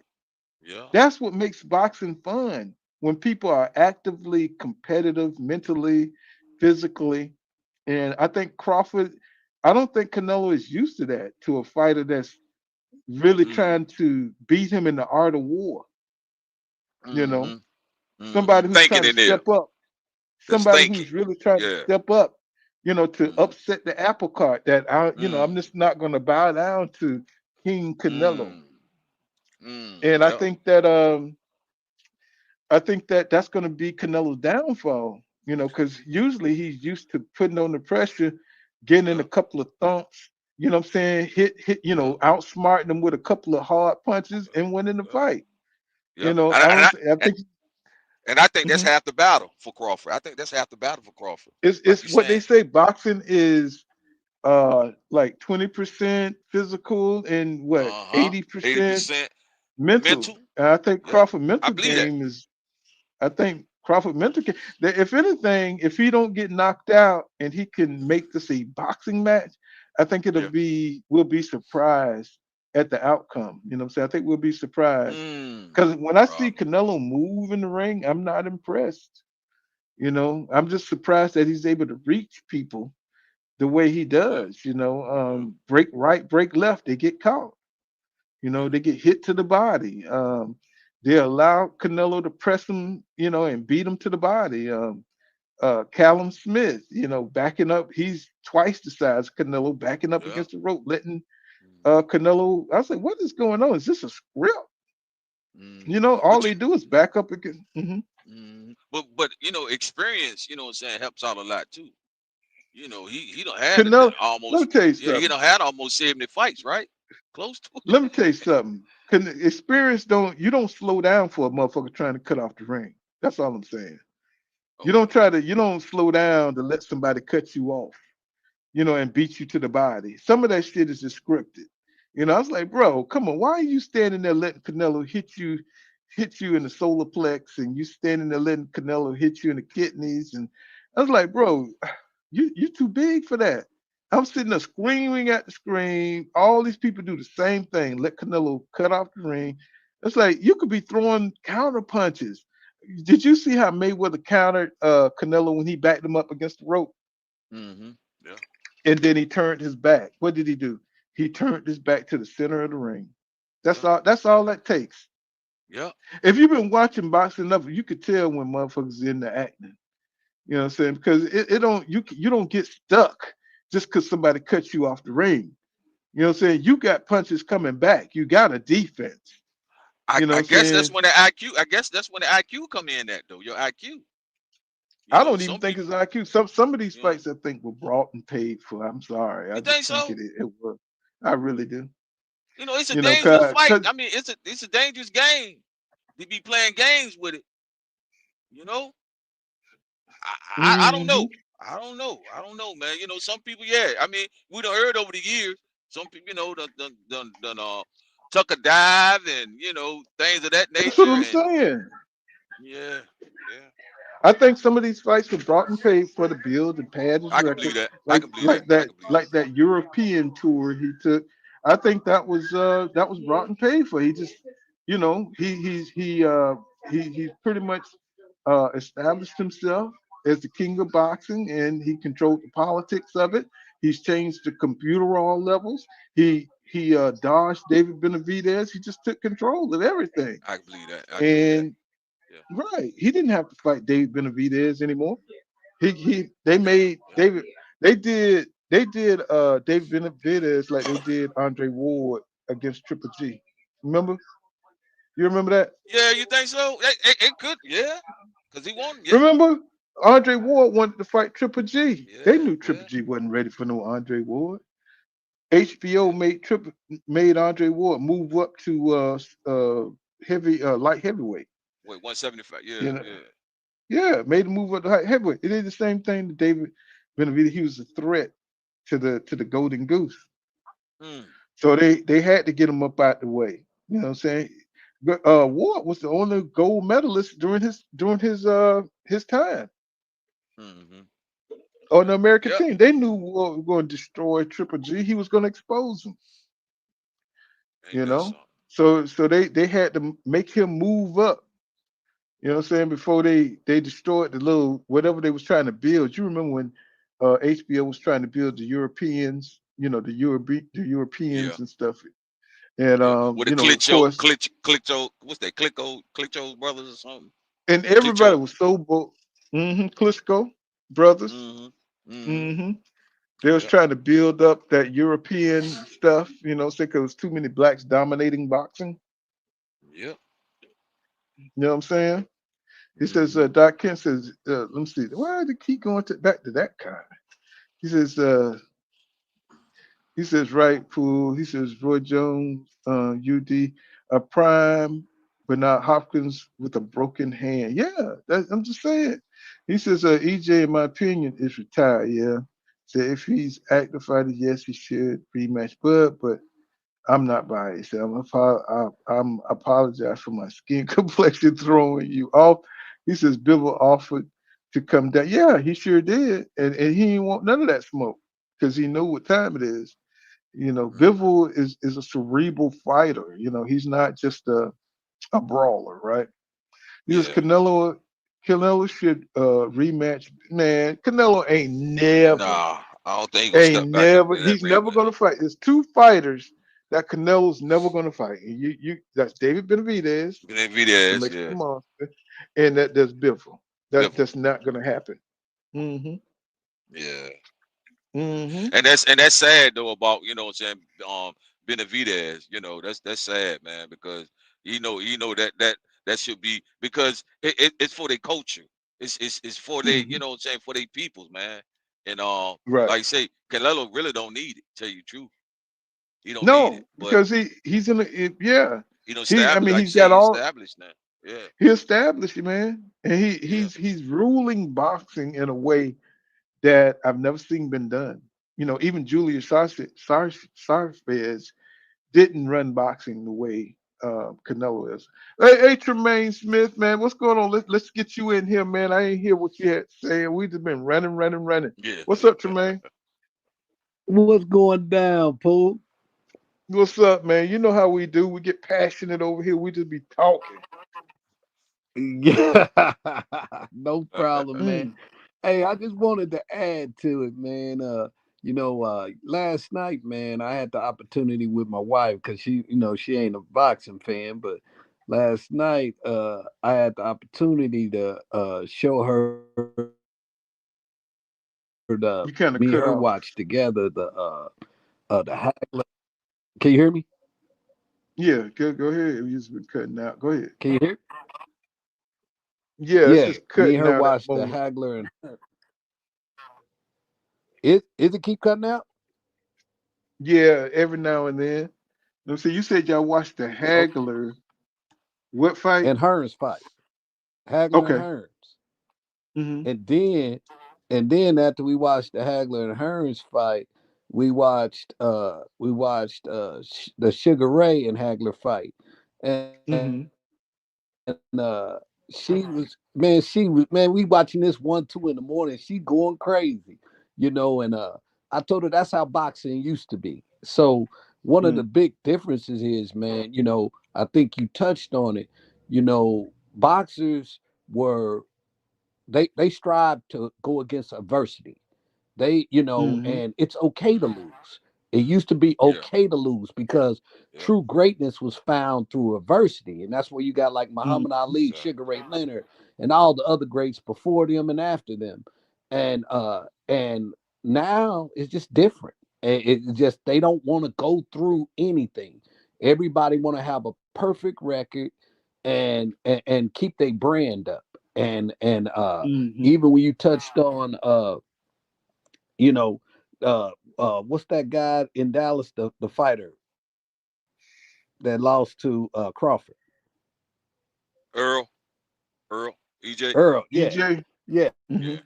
I wouldn't have seen that, and I feel like that's Earl is a great example for that. Once soon as he faced adversity, now he didn't disappear. And I just think it's a part of today's culture and society across the board. I don't think it has nothing to do with race or ethnicity. They You done just fucked don't up, right? like losing, and they don't like You the know you done, feeling. They don't. you done fucked up, right? Earl Yeah. Spence Jr. Well, you Earl, see that? here come the shit. Earl Spence Jr. I think he was already. I think he already knew that writing was on the wall with his body from the accident. I think he already knew. I think he needed to get a big Yes. paycheck to get up out of there. I think he already knew that he wasn't going to be the fighter that he was destined to be. Um, but he didn't. He couldn't let on to the people that he wasn't going to be what he wanted to be. And I think he took the big paycheck that he could under disguise that he was his former self. And that's just me. I know people saying, you're just making a big excuse. No, But I I think agree because I went to the fight and I saw him, mhm. and because when I because he wasn't himself. That's what I'm thinking. exactly Right. You when could I saw tell, him, something let was me tell you, bothering let me share this. When I saw him come out, he looked at him. horrible, and I was like, Mm, "Dude, what are you doing?" I seen him, mm, and then I was like, "Oh, this dude ain't gonna win." This was before the ah, fight, bro. And mm, and then I seen Terence Crawford come in. I said, "Oh man, he about to knock him out," and he did it. And so, mm. so I agree with everything you said. And that's again, that goes back to branding. That goes back to trying to get Got the to make this guy a paycheck. moderator. Got to make him a Yeah. moderator, definitely. And so it's just sad to to see this culture and Yeah, again, yeah, for me to be able to go back with my wife and look at all them old fights, and it's a big difference. It's just a big Yeah. difference. yeah. The It, glory it, days, yeah, them the glory glory days, days. and I don't think those are ever coming back into the. I don't know if they ever gonna come back while I'm here on Earth. I just don't. I Well, mean, think because about it. it takes Think about it, heart. Smith. Think about it, Tremaine. Think about it. You got to be pretty stupid to fight the way they fought back then. You can't be a normal Yes. human being on this earth to fight the way they fought. That's what made the boxing base so great. You had to be pretty stupid. You had to be a little stupid. You had to be like my uncle said. You had to be a little fool in the head. Had to be a little fool to fight a Mike Tyson, a young Mike Tyson who was slipping punches the way he was slipping and coming back with pure fire and power. Look how they fought back then, bro. People was hitting you with concussive forces that you didn't see. People were getting laid out, bro. It was insane the way they fought back then. These guys don't. You have to be kind of crazy to sign up for that kind of stuff nowadays. Yeah. People don't even I, heavyweights don't even throw punches like that no more. mm, You remember Yeah. how they threw punches. Not just Lennox Lewis, but damn, I'm trying to think. They threw punches like they were damn welterweights back then. You know what I'm saying? Yes. Look how many punches they threw at Mike Head. You know what I'm saying? That gang leader guy. I'm talking about the Canadian Ruddock. You know what I'm saying? Look how Yeah. punches Yeah. Micah took. You know what I'm saying? oh Do man, you see yeah. heavyweight boxing like that anymore? Nope. No. What's No. the Samoan guy name was look how he threw punches back in the day, bro. I mean, you don't see the heavyweights throwing punches like that no more. Mm, Not in nope. rapid succession and going all out and leaving it in the ring. You don't Nope. see that anymore. The heavyweight division is a joke right now. Mm-hmm. It's like Usyk is the king of nothing. Tua, yeah, David Tua. You Yep. don't David see too. you don't Yeah. see Yes. I remember too. Uh what was Peter what's his name? The way they threw punches like they was welterweights back then. Trying to knock you out, trying to go for it. You don't see that no more. You don't see guys wanting to take that kind of punishment in the ring anymore. You know what I'm saying? So, it's changed up, man. It's like But these guys are thinking more. Go ahead. But you know what? It's crazier though, because now it's like the fighters are getting paid more than the fighters that was getting paid back in the days.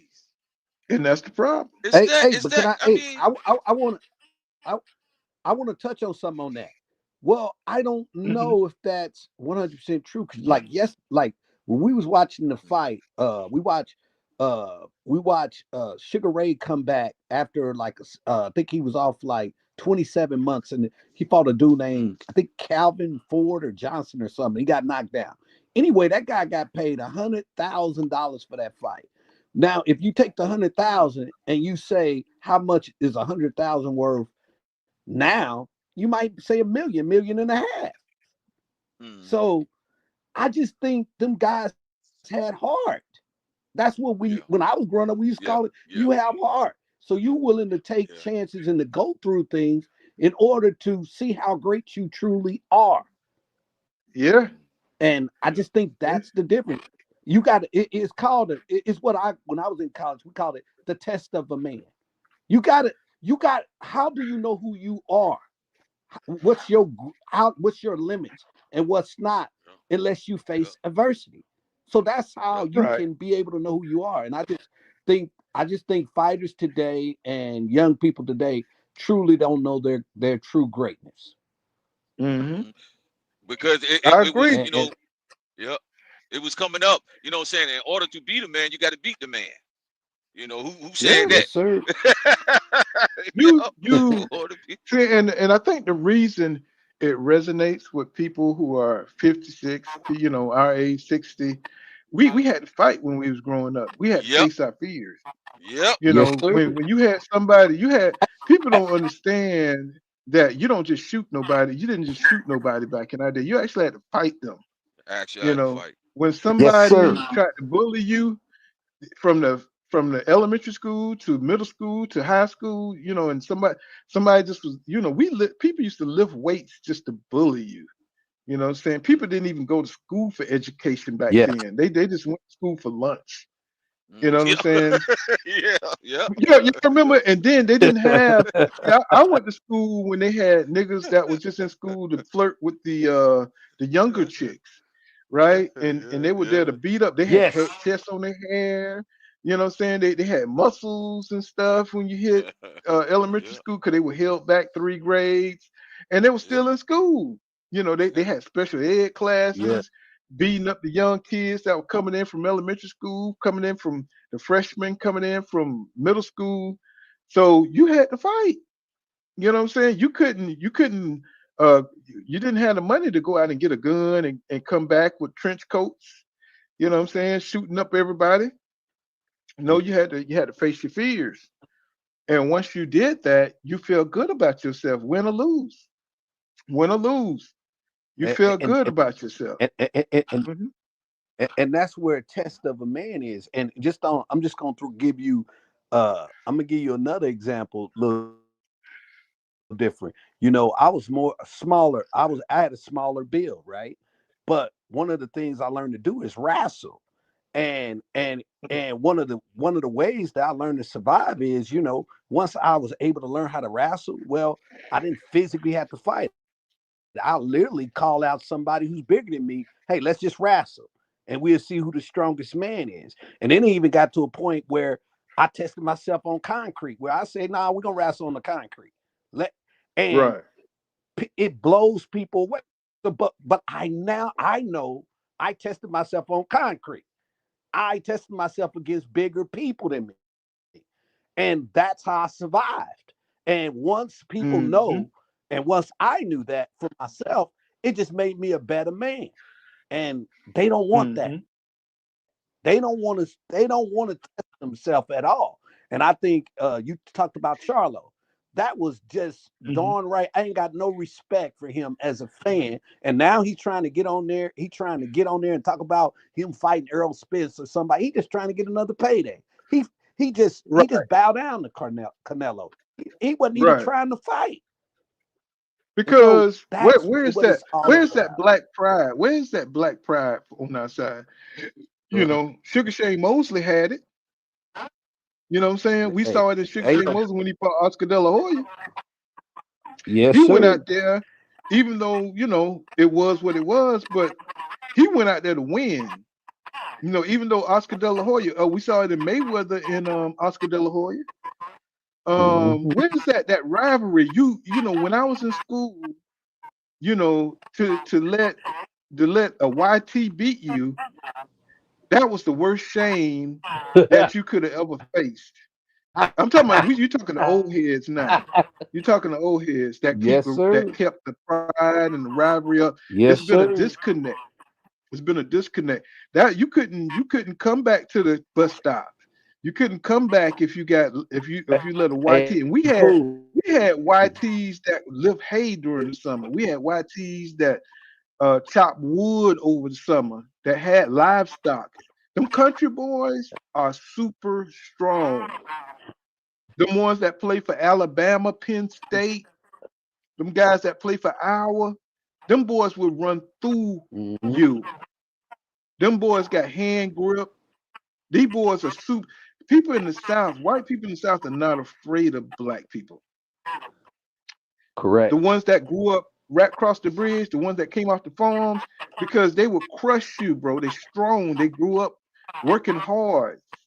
You know what I'm saying? So when you come across those guys that's not afraid of you, you got something before you to deal with. And we've lost something. The softer we became behind these computers, the softer we became getting away from real work out in the field. I threw watermelons when I was a kid. When I was 13, 12, before I could get a tech job, I used to go out in the watermelon field. And it strengthens you when you do field work and you work hard in the sun from sun up to sundown like a slave. It strengthens you. And the more you get away from physicality and work like that, it makes you soft, man. And we've become soft. Now, you know what I'm saying? We've become very, very soft in this country. We got to get back, what I'm saying, to physical fitness, but because these kids got automatic weapons, if you notice the biggest killers are like 68 pounds, you know. Them the ones that do the most killings out here in the street is these 198-pound niggas. Most of the big guys, you never seen them behind a weapon. It's always these weird looking kids with the crazy hair, wearing pink sweatsuits and green shoes. You know what I'm saying? These are the guys that are killing everybody. If you see that shit, we already know that shit is off. This nigga colors off. No, I ain't even going to get no gas at that gas station. But I'm just saying. Absolutely. Yes. I'm just saying. It's horrible. Yeah, It's horrible. it's But hey, the funny horrible part, because the mhm, funny part though, Pooh, that is we the one who raised them. we didn't raise. That's millennials. We Generation X. We didn't raise these motherfuckers. That's Generation Gen G. That's the millennials' children. Shit, Ooh, yeah. we granddaddies now. We got grandkids now. Yeah, It's yeah. funny because you don't even want to see your soft ass grandkid because he wearing pink and he's trying to.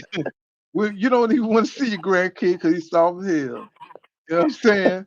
It's like anytime he fall, they about to shit on themselves and everything. But when we fail, boy, you need to get your ass up, get your pussy punk ass up, boy. Yes, sir. Mm, That's how it you used to know, be, man. It's that's different. how that's It's how it. different. Yeah, it's and I want to see. The problem is I want to see boxing get back to everybody taking the challenges. Everybody got an excuse for when somebody don't fight their rival. You know, we letting people off Yeah. the hook. Let's get back. You know, I don't know how we're gonna do it because you got Tank fighting Jake Paul, who's 175. That don't even make no sense. It, It don't even make it no does. sense, bro. Branding I mean, branding makes sense to them. yeah, that's what boxing is now. Branding. That's what it is.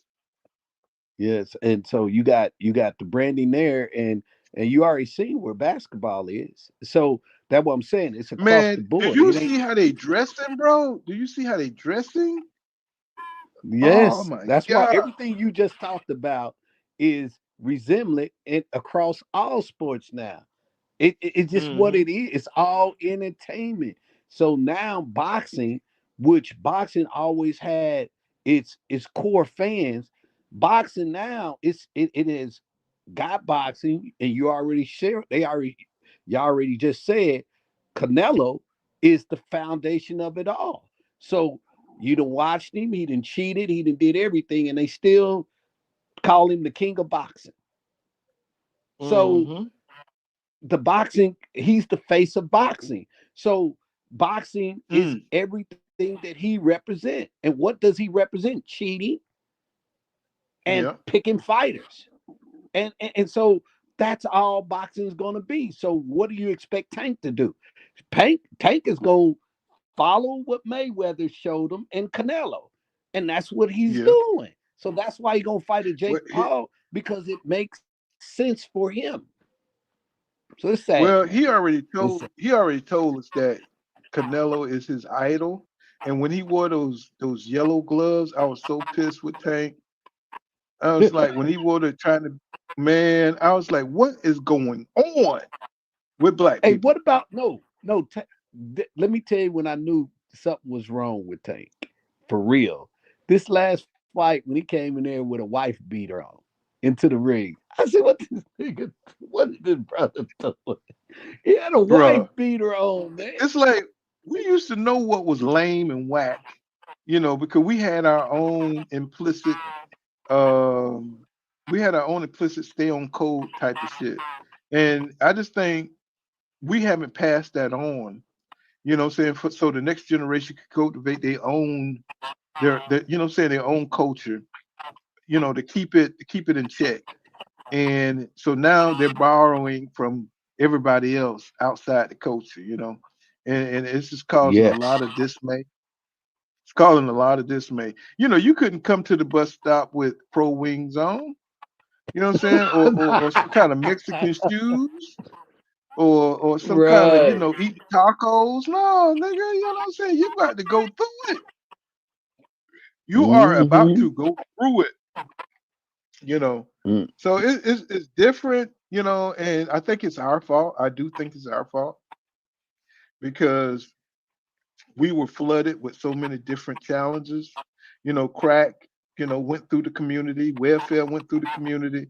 We were just flooded with so much stuff. We didn't know what was happening to us. They changed the music. They brought out hip hop. It's a strategic move.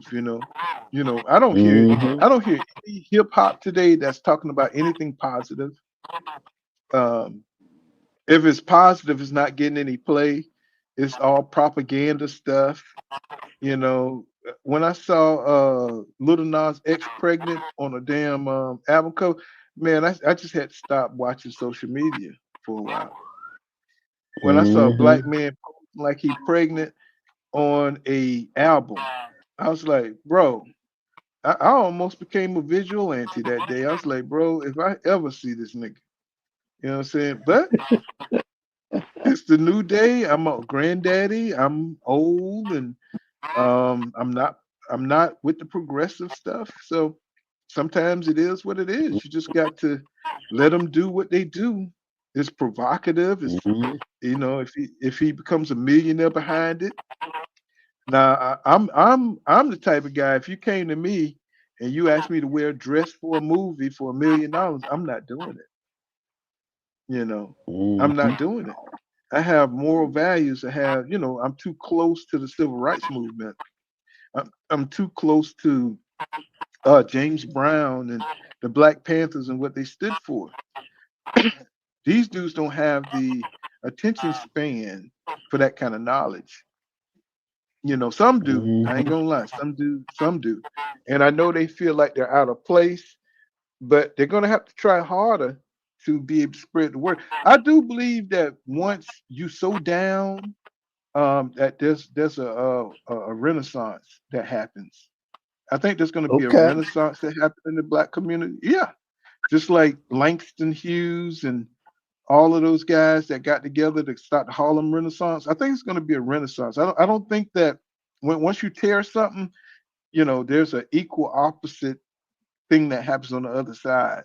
And I think there's going to be a reverberation of black excellence and everything, because we are so toned back and everything. I think there's going to be a renaissance of the old values. Once you go too far to the left, you know what I'm saying, there's an overcorrection that happens.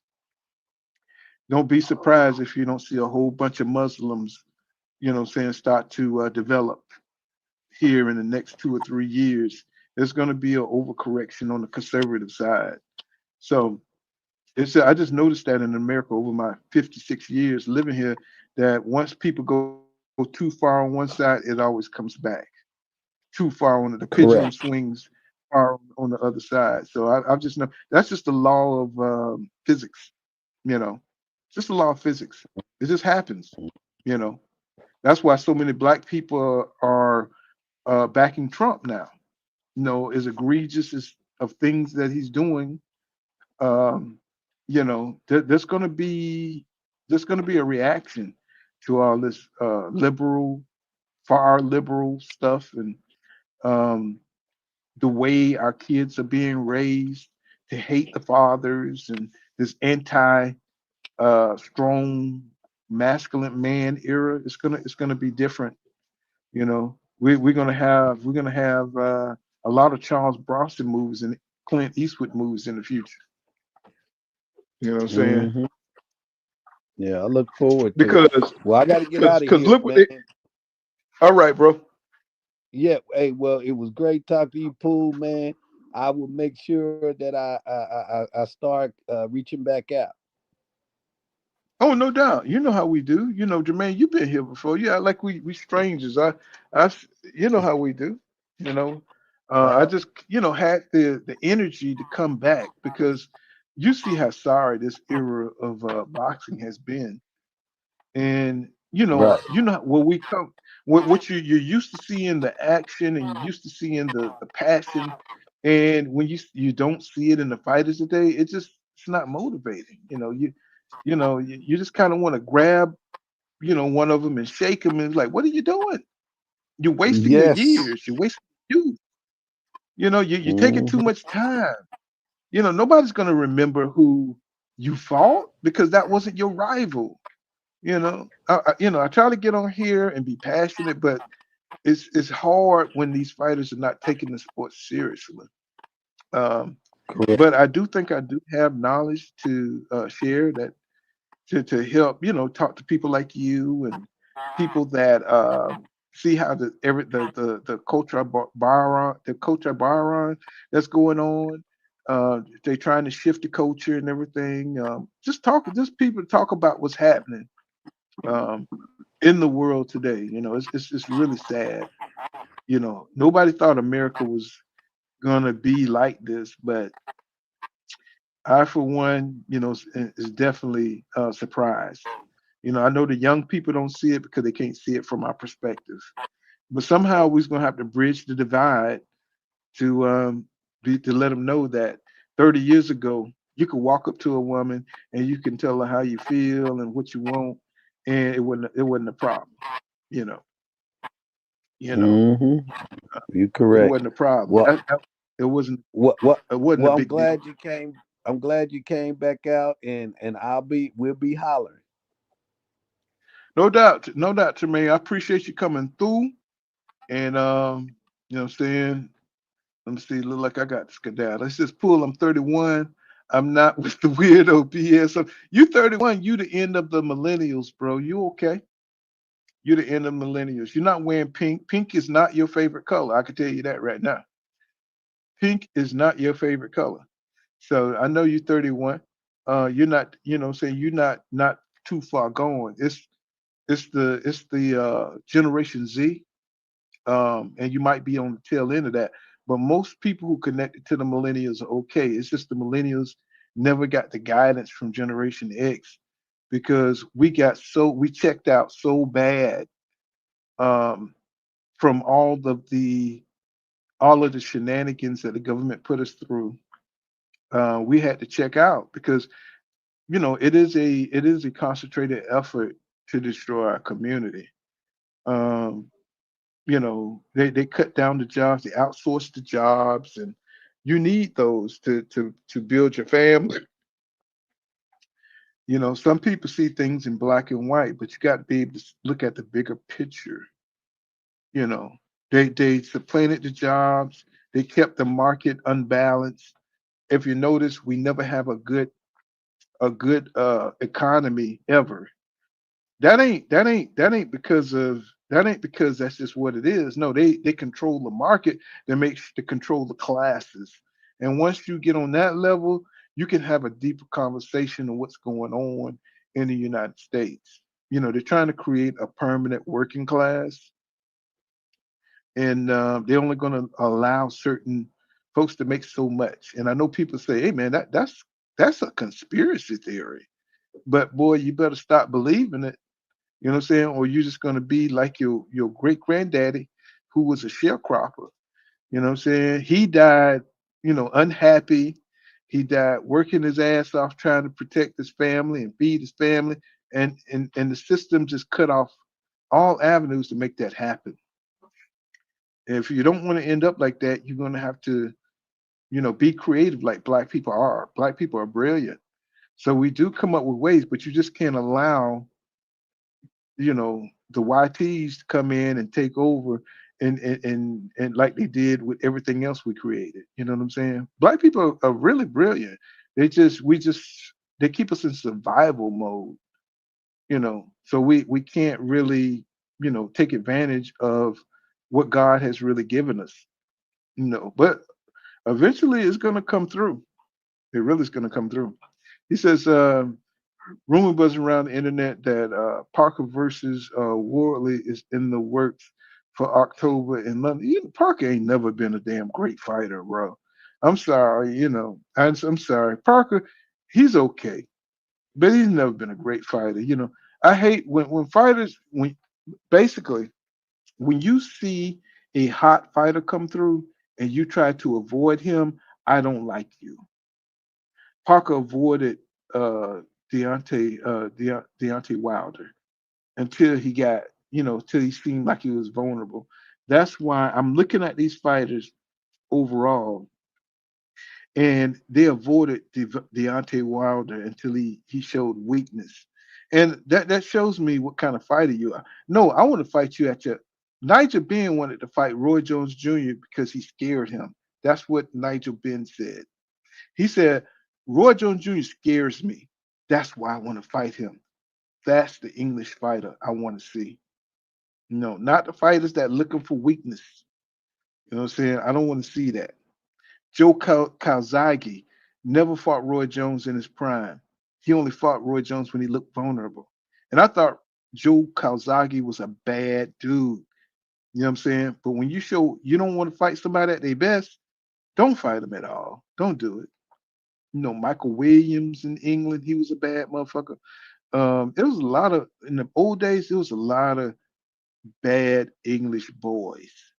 There was a lot of bad English boys, and they didn't care where you came from. They didn't care if you came from Russia. They didn't care where you came from. They was gonna fight you, and they was, what I'm saying, win or lose. And that's what we're missing from the sport today. It's just too much cherry picking going on. You don't know really how good fighters are because they're cherry picking. He said, yes, I think we are all in the experience of digital, revolution with social implications. It says, compare this to with the industrial, they say tracks. He says, nothing in history, how do they put that thing? They said, there's nothing that hasn't happened in history that we haven't already seen. And everything is just a repeat. Everything is just a repeat, and we're supposed to learn from our history. But because the victors always, they always change the outcomes.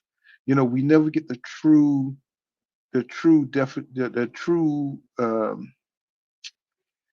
I'm sorry, I'm getting so damn sleepy. We never get the true outlook of what history was. Like when Napoleon And a lot of these guys went over to Egypt and they start changing up things for the propaganda. A lot of this stuff happened in history, so we don't know what's really going on, right? So is the history is through the eyes of the conquerors, basically, is what I'm trying to say. So, but then you got scholars who dig a little deeper, and then you kind of got to rethink what you have learned. You know, once you start finding out that there was a lot of black inventors that created things, and the white people, they created patents, what I'm saying, that took the inventions from us. So, but that's been happening throughout history. So, it's just it's so deep. It's just ridiculous. You know, he says that's why I never respected Tank. He never fought one elite fighter. Let me think about that. Let me think about that because it don't matter to me, if it's true or not. But I'm trying to think. In fact, like I said, Tank is a confident fighter. If he don't have the confidence, like he never fought Lomachenko. That fight should have been signed, sealed, and delivered. He never had the confidence to fight him. He didn't have the confidence to fight Shakur Stevenson or Devin Haney. Um, that tells you a lot. You know, we've been going on for 10 years. He should have fought at least one of them guys by now. Much as I love Tank, it just is what it is. He says Nigel signed with Don King in 1994. Nigel uh, uh, refused to fight Don King proposal of Michael Nunn. He says Nigel then had to accept uh, Glenn McClellan, and he should have lost that fight. I think Nigel was on something. The way Glenn handled him during that fight, it was ridiculous. It was ridiculous. But Nigel bounced back like he was a transformer. No, he knocked Nigel Ben through the ropes. And Nigel Ben's my boy. Don't get me wrong. I loved it. He was like first Tyson. The way he fought, the way he went all out, the way he came after Roy Jones. The fight never happened, but Nigel Ben would have fought Roy Jones Jr. The Dark Knight. There's a lot of you people you probably don't understand. That was his moniker, the Dark Knight. That's why I was so happy to hear that Chris Eubanks was fighting, and of course he let me down because he's nothing like his daddy. His daddy should have got with a dark skinned girl. That's all I'm saying. He said there was no chance that he could have made the mega fights in Saudi back in 2001 to 2015. Look how things changed. Yeah, you know, yeah. But which fight you talking about so I can have more of a context so I can put more on it. He says exactly. I agree. So he has been the cash cow too long not to have fought one. Yeah, yeah, yeah, yeah, yeah. Tank got talent, but as you can see through Lamar Roach, there is people that can get with Tank. There are people that definitely can get with Tank. Let me see. Tracks FM original says yes, this is the first time was questionable, but make no mistake about it. Nigel comes. Oh man, bruh, you talking about somebody who loves Nigel Ben. You talking about somebody. You talking about somebody who loves the way he fight, no socks. He was the first to do it. He was the first to do it. The hair flinging when he throws punches, but that stamina, that stamina was ridiculous. That was a Manny Pacquiao stamina. Come on. Nigel and the little act he put on, like he passed out so he couldn't have to take the test, take the steroid test after the fight. Come on, bro. Come on. Nigel. Let me say, you remember Glenn McClellan. You remember him. This dude was fighting dogs, and that was Roy Jones Jr. friend. You remember Glenn McClellan? Him with no way in the world Nigel Ben was beating it. That dude was he was on another level, bro. And then when he cracked this dude, eye socket and reconnected his brain. Come on, bro. Who hits that hard? he, I mean, come on. He broke this man eye socket. You know what I mean? He says, but I love my Nigel Ben, though I really do. He says, SNR is on his first fight. With Nigel Ben said, I could smell our blood. Man, Nigel was he was ruthless. Man, if y'all don't know what we're talking about, let me tell you, y'all need to go watch these fights. If y'all pissed off with what's going on today, go back and watch these fights. You won't be disappointed. Trust me, you won't be disappointed.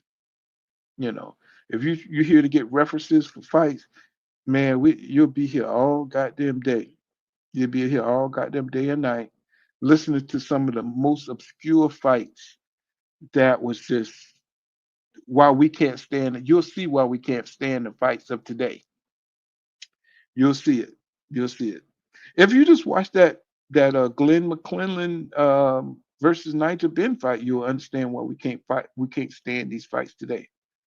You know, it ain't a leap. It's we're just used to fighters wanting to be in the ring and proving they're the best. And if you saw the fights that was coming up from back then you would say, "Damn, this is what these guys was looking at." If you saw George Foreman and Frazier fight, if you saw Larry Holmes, Ali, if you saw, man, it was just Salvador Sanchez and who was the Puerto Rican fighter name? Bro, it was crazy. It was crazy. The action was nonstop.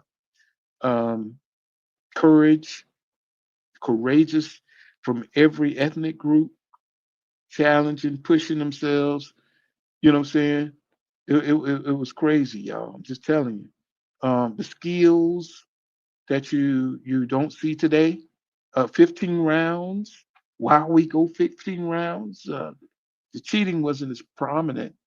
Um, it was there, but it wasn't as prominent.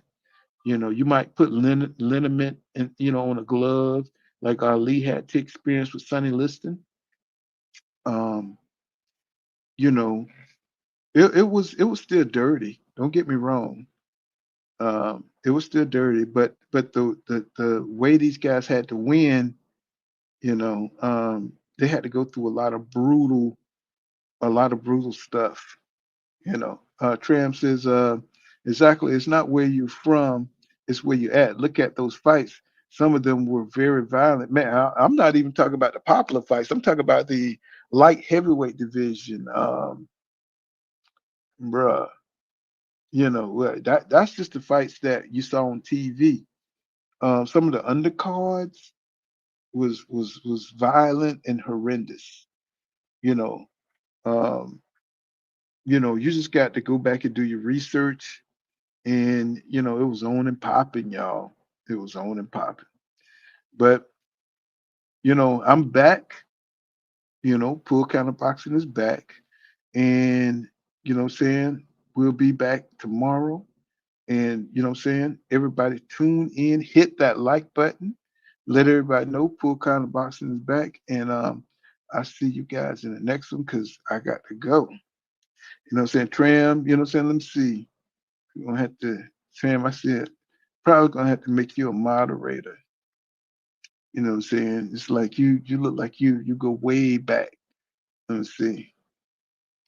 We're gonna have to make you a moderator and some of the other guys. Let's see, I don't forgot how to do it. Damn, that's sad. I'm gonna make you a moderator though. I just got to figure out how to do it. But yeah, what I'm saying, I'll see you guys in the next one, and tune in, and we'll be back on. What I'm saying, talking about this boxing stuff. J Boxing IQ, he says, I know the fighters back then had more heart, but do you think? Let me see. Let me answer this question. Hold on. He says, had more heart, but do you think they were more skilled? Of course. You had, think about it, SJ's boxing. You had to go 15 rounds. You had to go 15 rounds. And I know you don't think that's a lot, but when you don't put it all on the line, I'm gonna send you some. Once you get on this channel, I'm gonna send you some fights to watch, and you can. I'm gonna tell you a boxer who to follow. Follow Mike McCallum. and who he fought. He fought knockout artists, guys who had 40 knockouts. You know what I'm saying? Go watch how the professor handled them, and then you'll start thinking about boxing a little differently. You know what I'm saying? Um, Fighters who didn't have all the power, who didn't have everything, but they had skills. That's why we look at boxing differently. Go watch all of Michael McCallum fights. Just watch him and see who he had to fight. Simon Brown. Go watch who Simon Brown had to fight. And what's his name that fought Sweet Pea? Buddy Girk and Sweet Pea. Go watch that fight. And just really go throws it and watch those fights. And then you'll see that they had more skill than these fighters today. You know. Watch Sweet Pea and Roger Mayweather. Watch that fight. You know what I'm saying? Then you'll see what I'm talking about. I got way more. I got way more fights in the archives for you to research and check out. I don't know if you've seen any of those fights or not, but um, that'll give you an idea of the skill. Floyd was skilled as hell. Floyd was one of the most skilled. But if you go back and look at his daddy fight uh, Sugar Ray Leonard, go back and watch Floyd Mayweather, his daddy, senior. Watch him fight Sugar Ray Leonard and watch what happened to Sugar Ray Leonard Senior. So yeah, go check that out. But we'll be back and see you guys and Terry. Oh my God, Terry Norris, Buddy McGirt. Oh my God. Oh, I was trying to think of Marlon Stanton. I was trying to think of him. I was trying to think of him. Um, uh, Mudrik, yeah, yeah, post, yeah. He was never the same after that fight. But we'll talk about it. We'll do an old school live stream and talk about some of those great fights that happened. You know, those are some of the. That's why I'm in boxing today because of those fights right there. Um, those fights were so. People think we be exaggerating, bro, but every punch, every the spirit, every fighter. I mean, they were on the line, and it's like they dug deep. You know what I'm saying to come out with the victory. That's what we're missing. People leaving it all in the ring. They don't leave it in the ring no more. No, but I'll see you guys, what I'm saying, in the next one. And this has been Pool Kind of Boxing. See you guys in the next one. I love you guys. You know what I'm saying? Y'all just hang in there and we'll be back, man. Y'all know how we do. You know what I'm saying? Peace out, y'all. See, oh, yeah, yes. What happened to the button?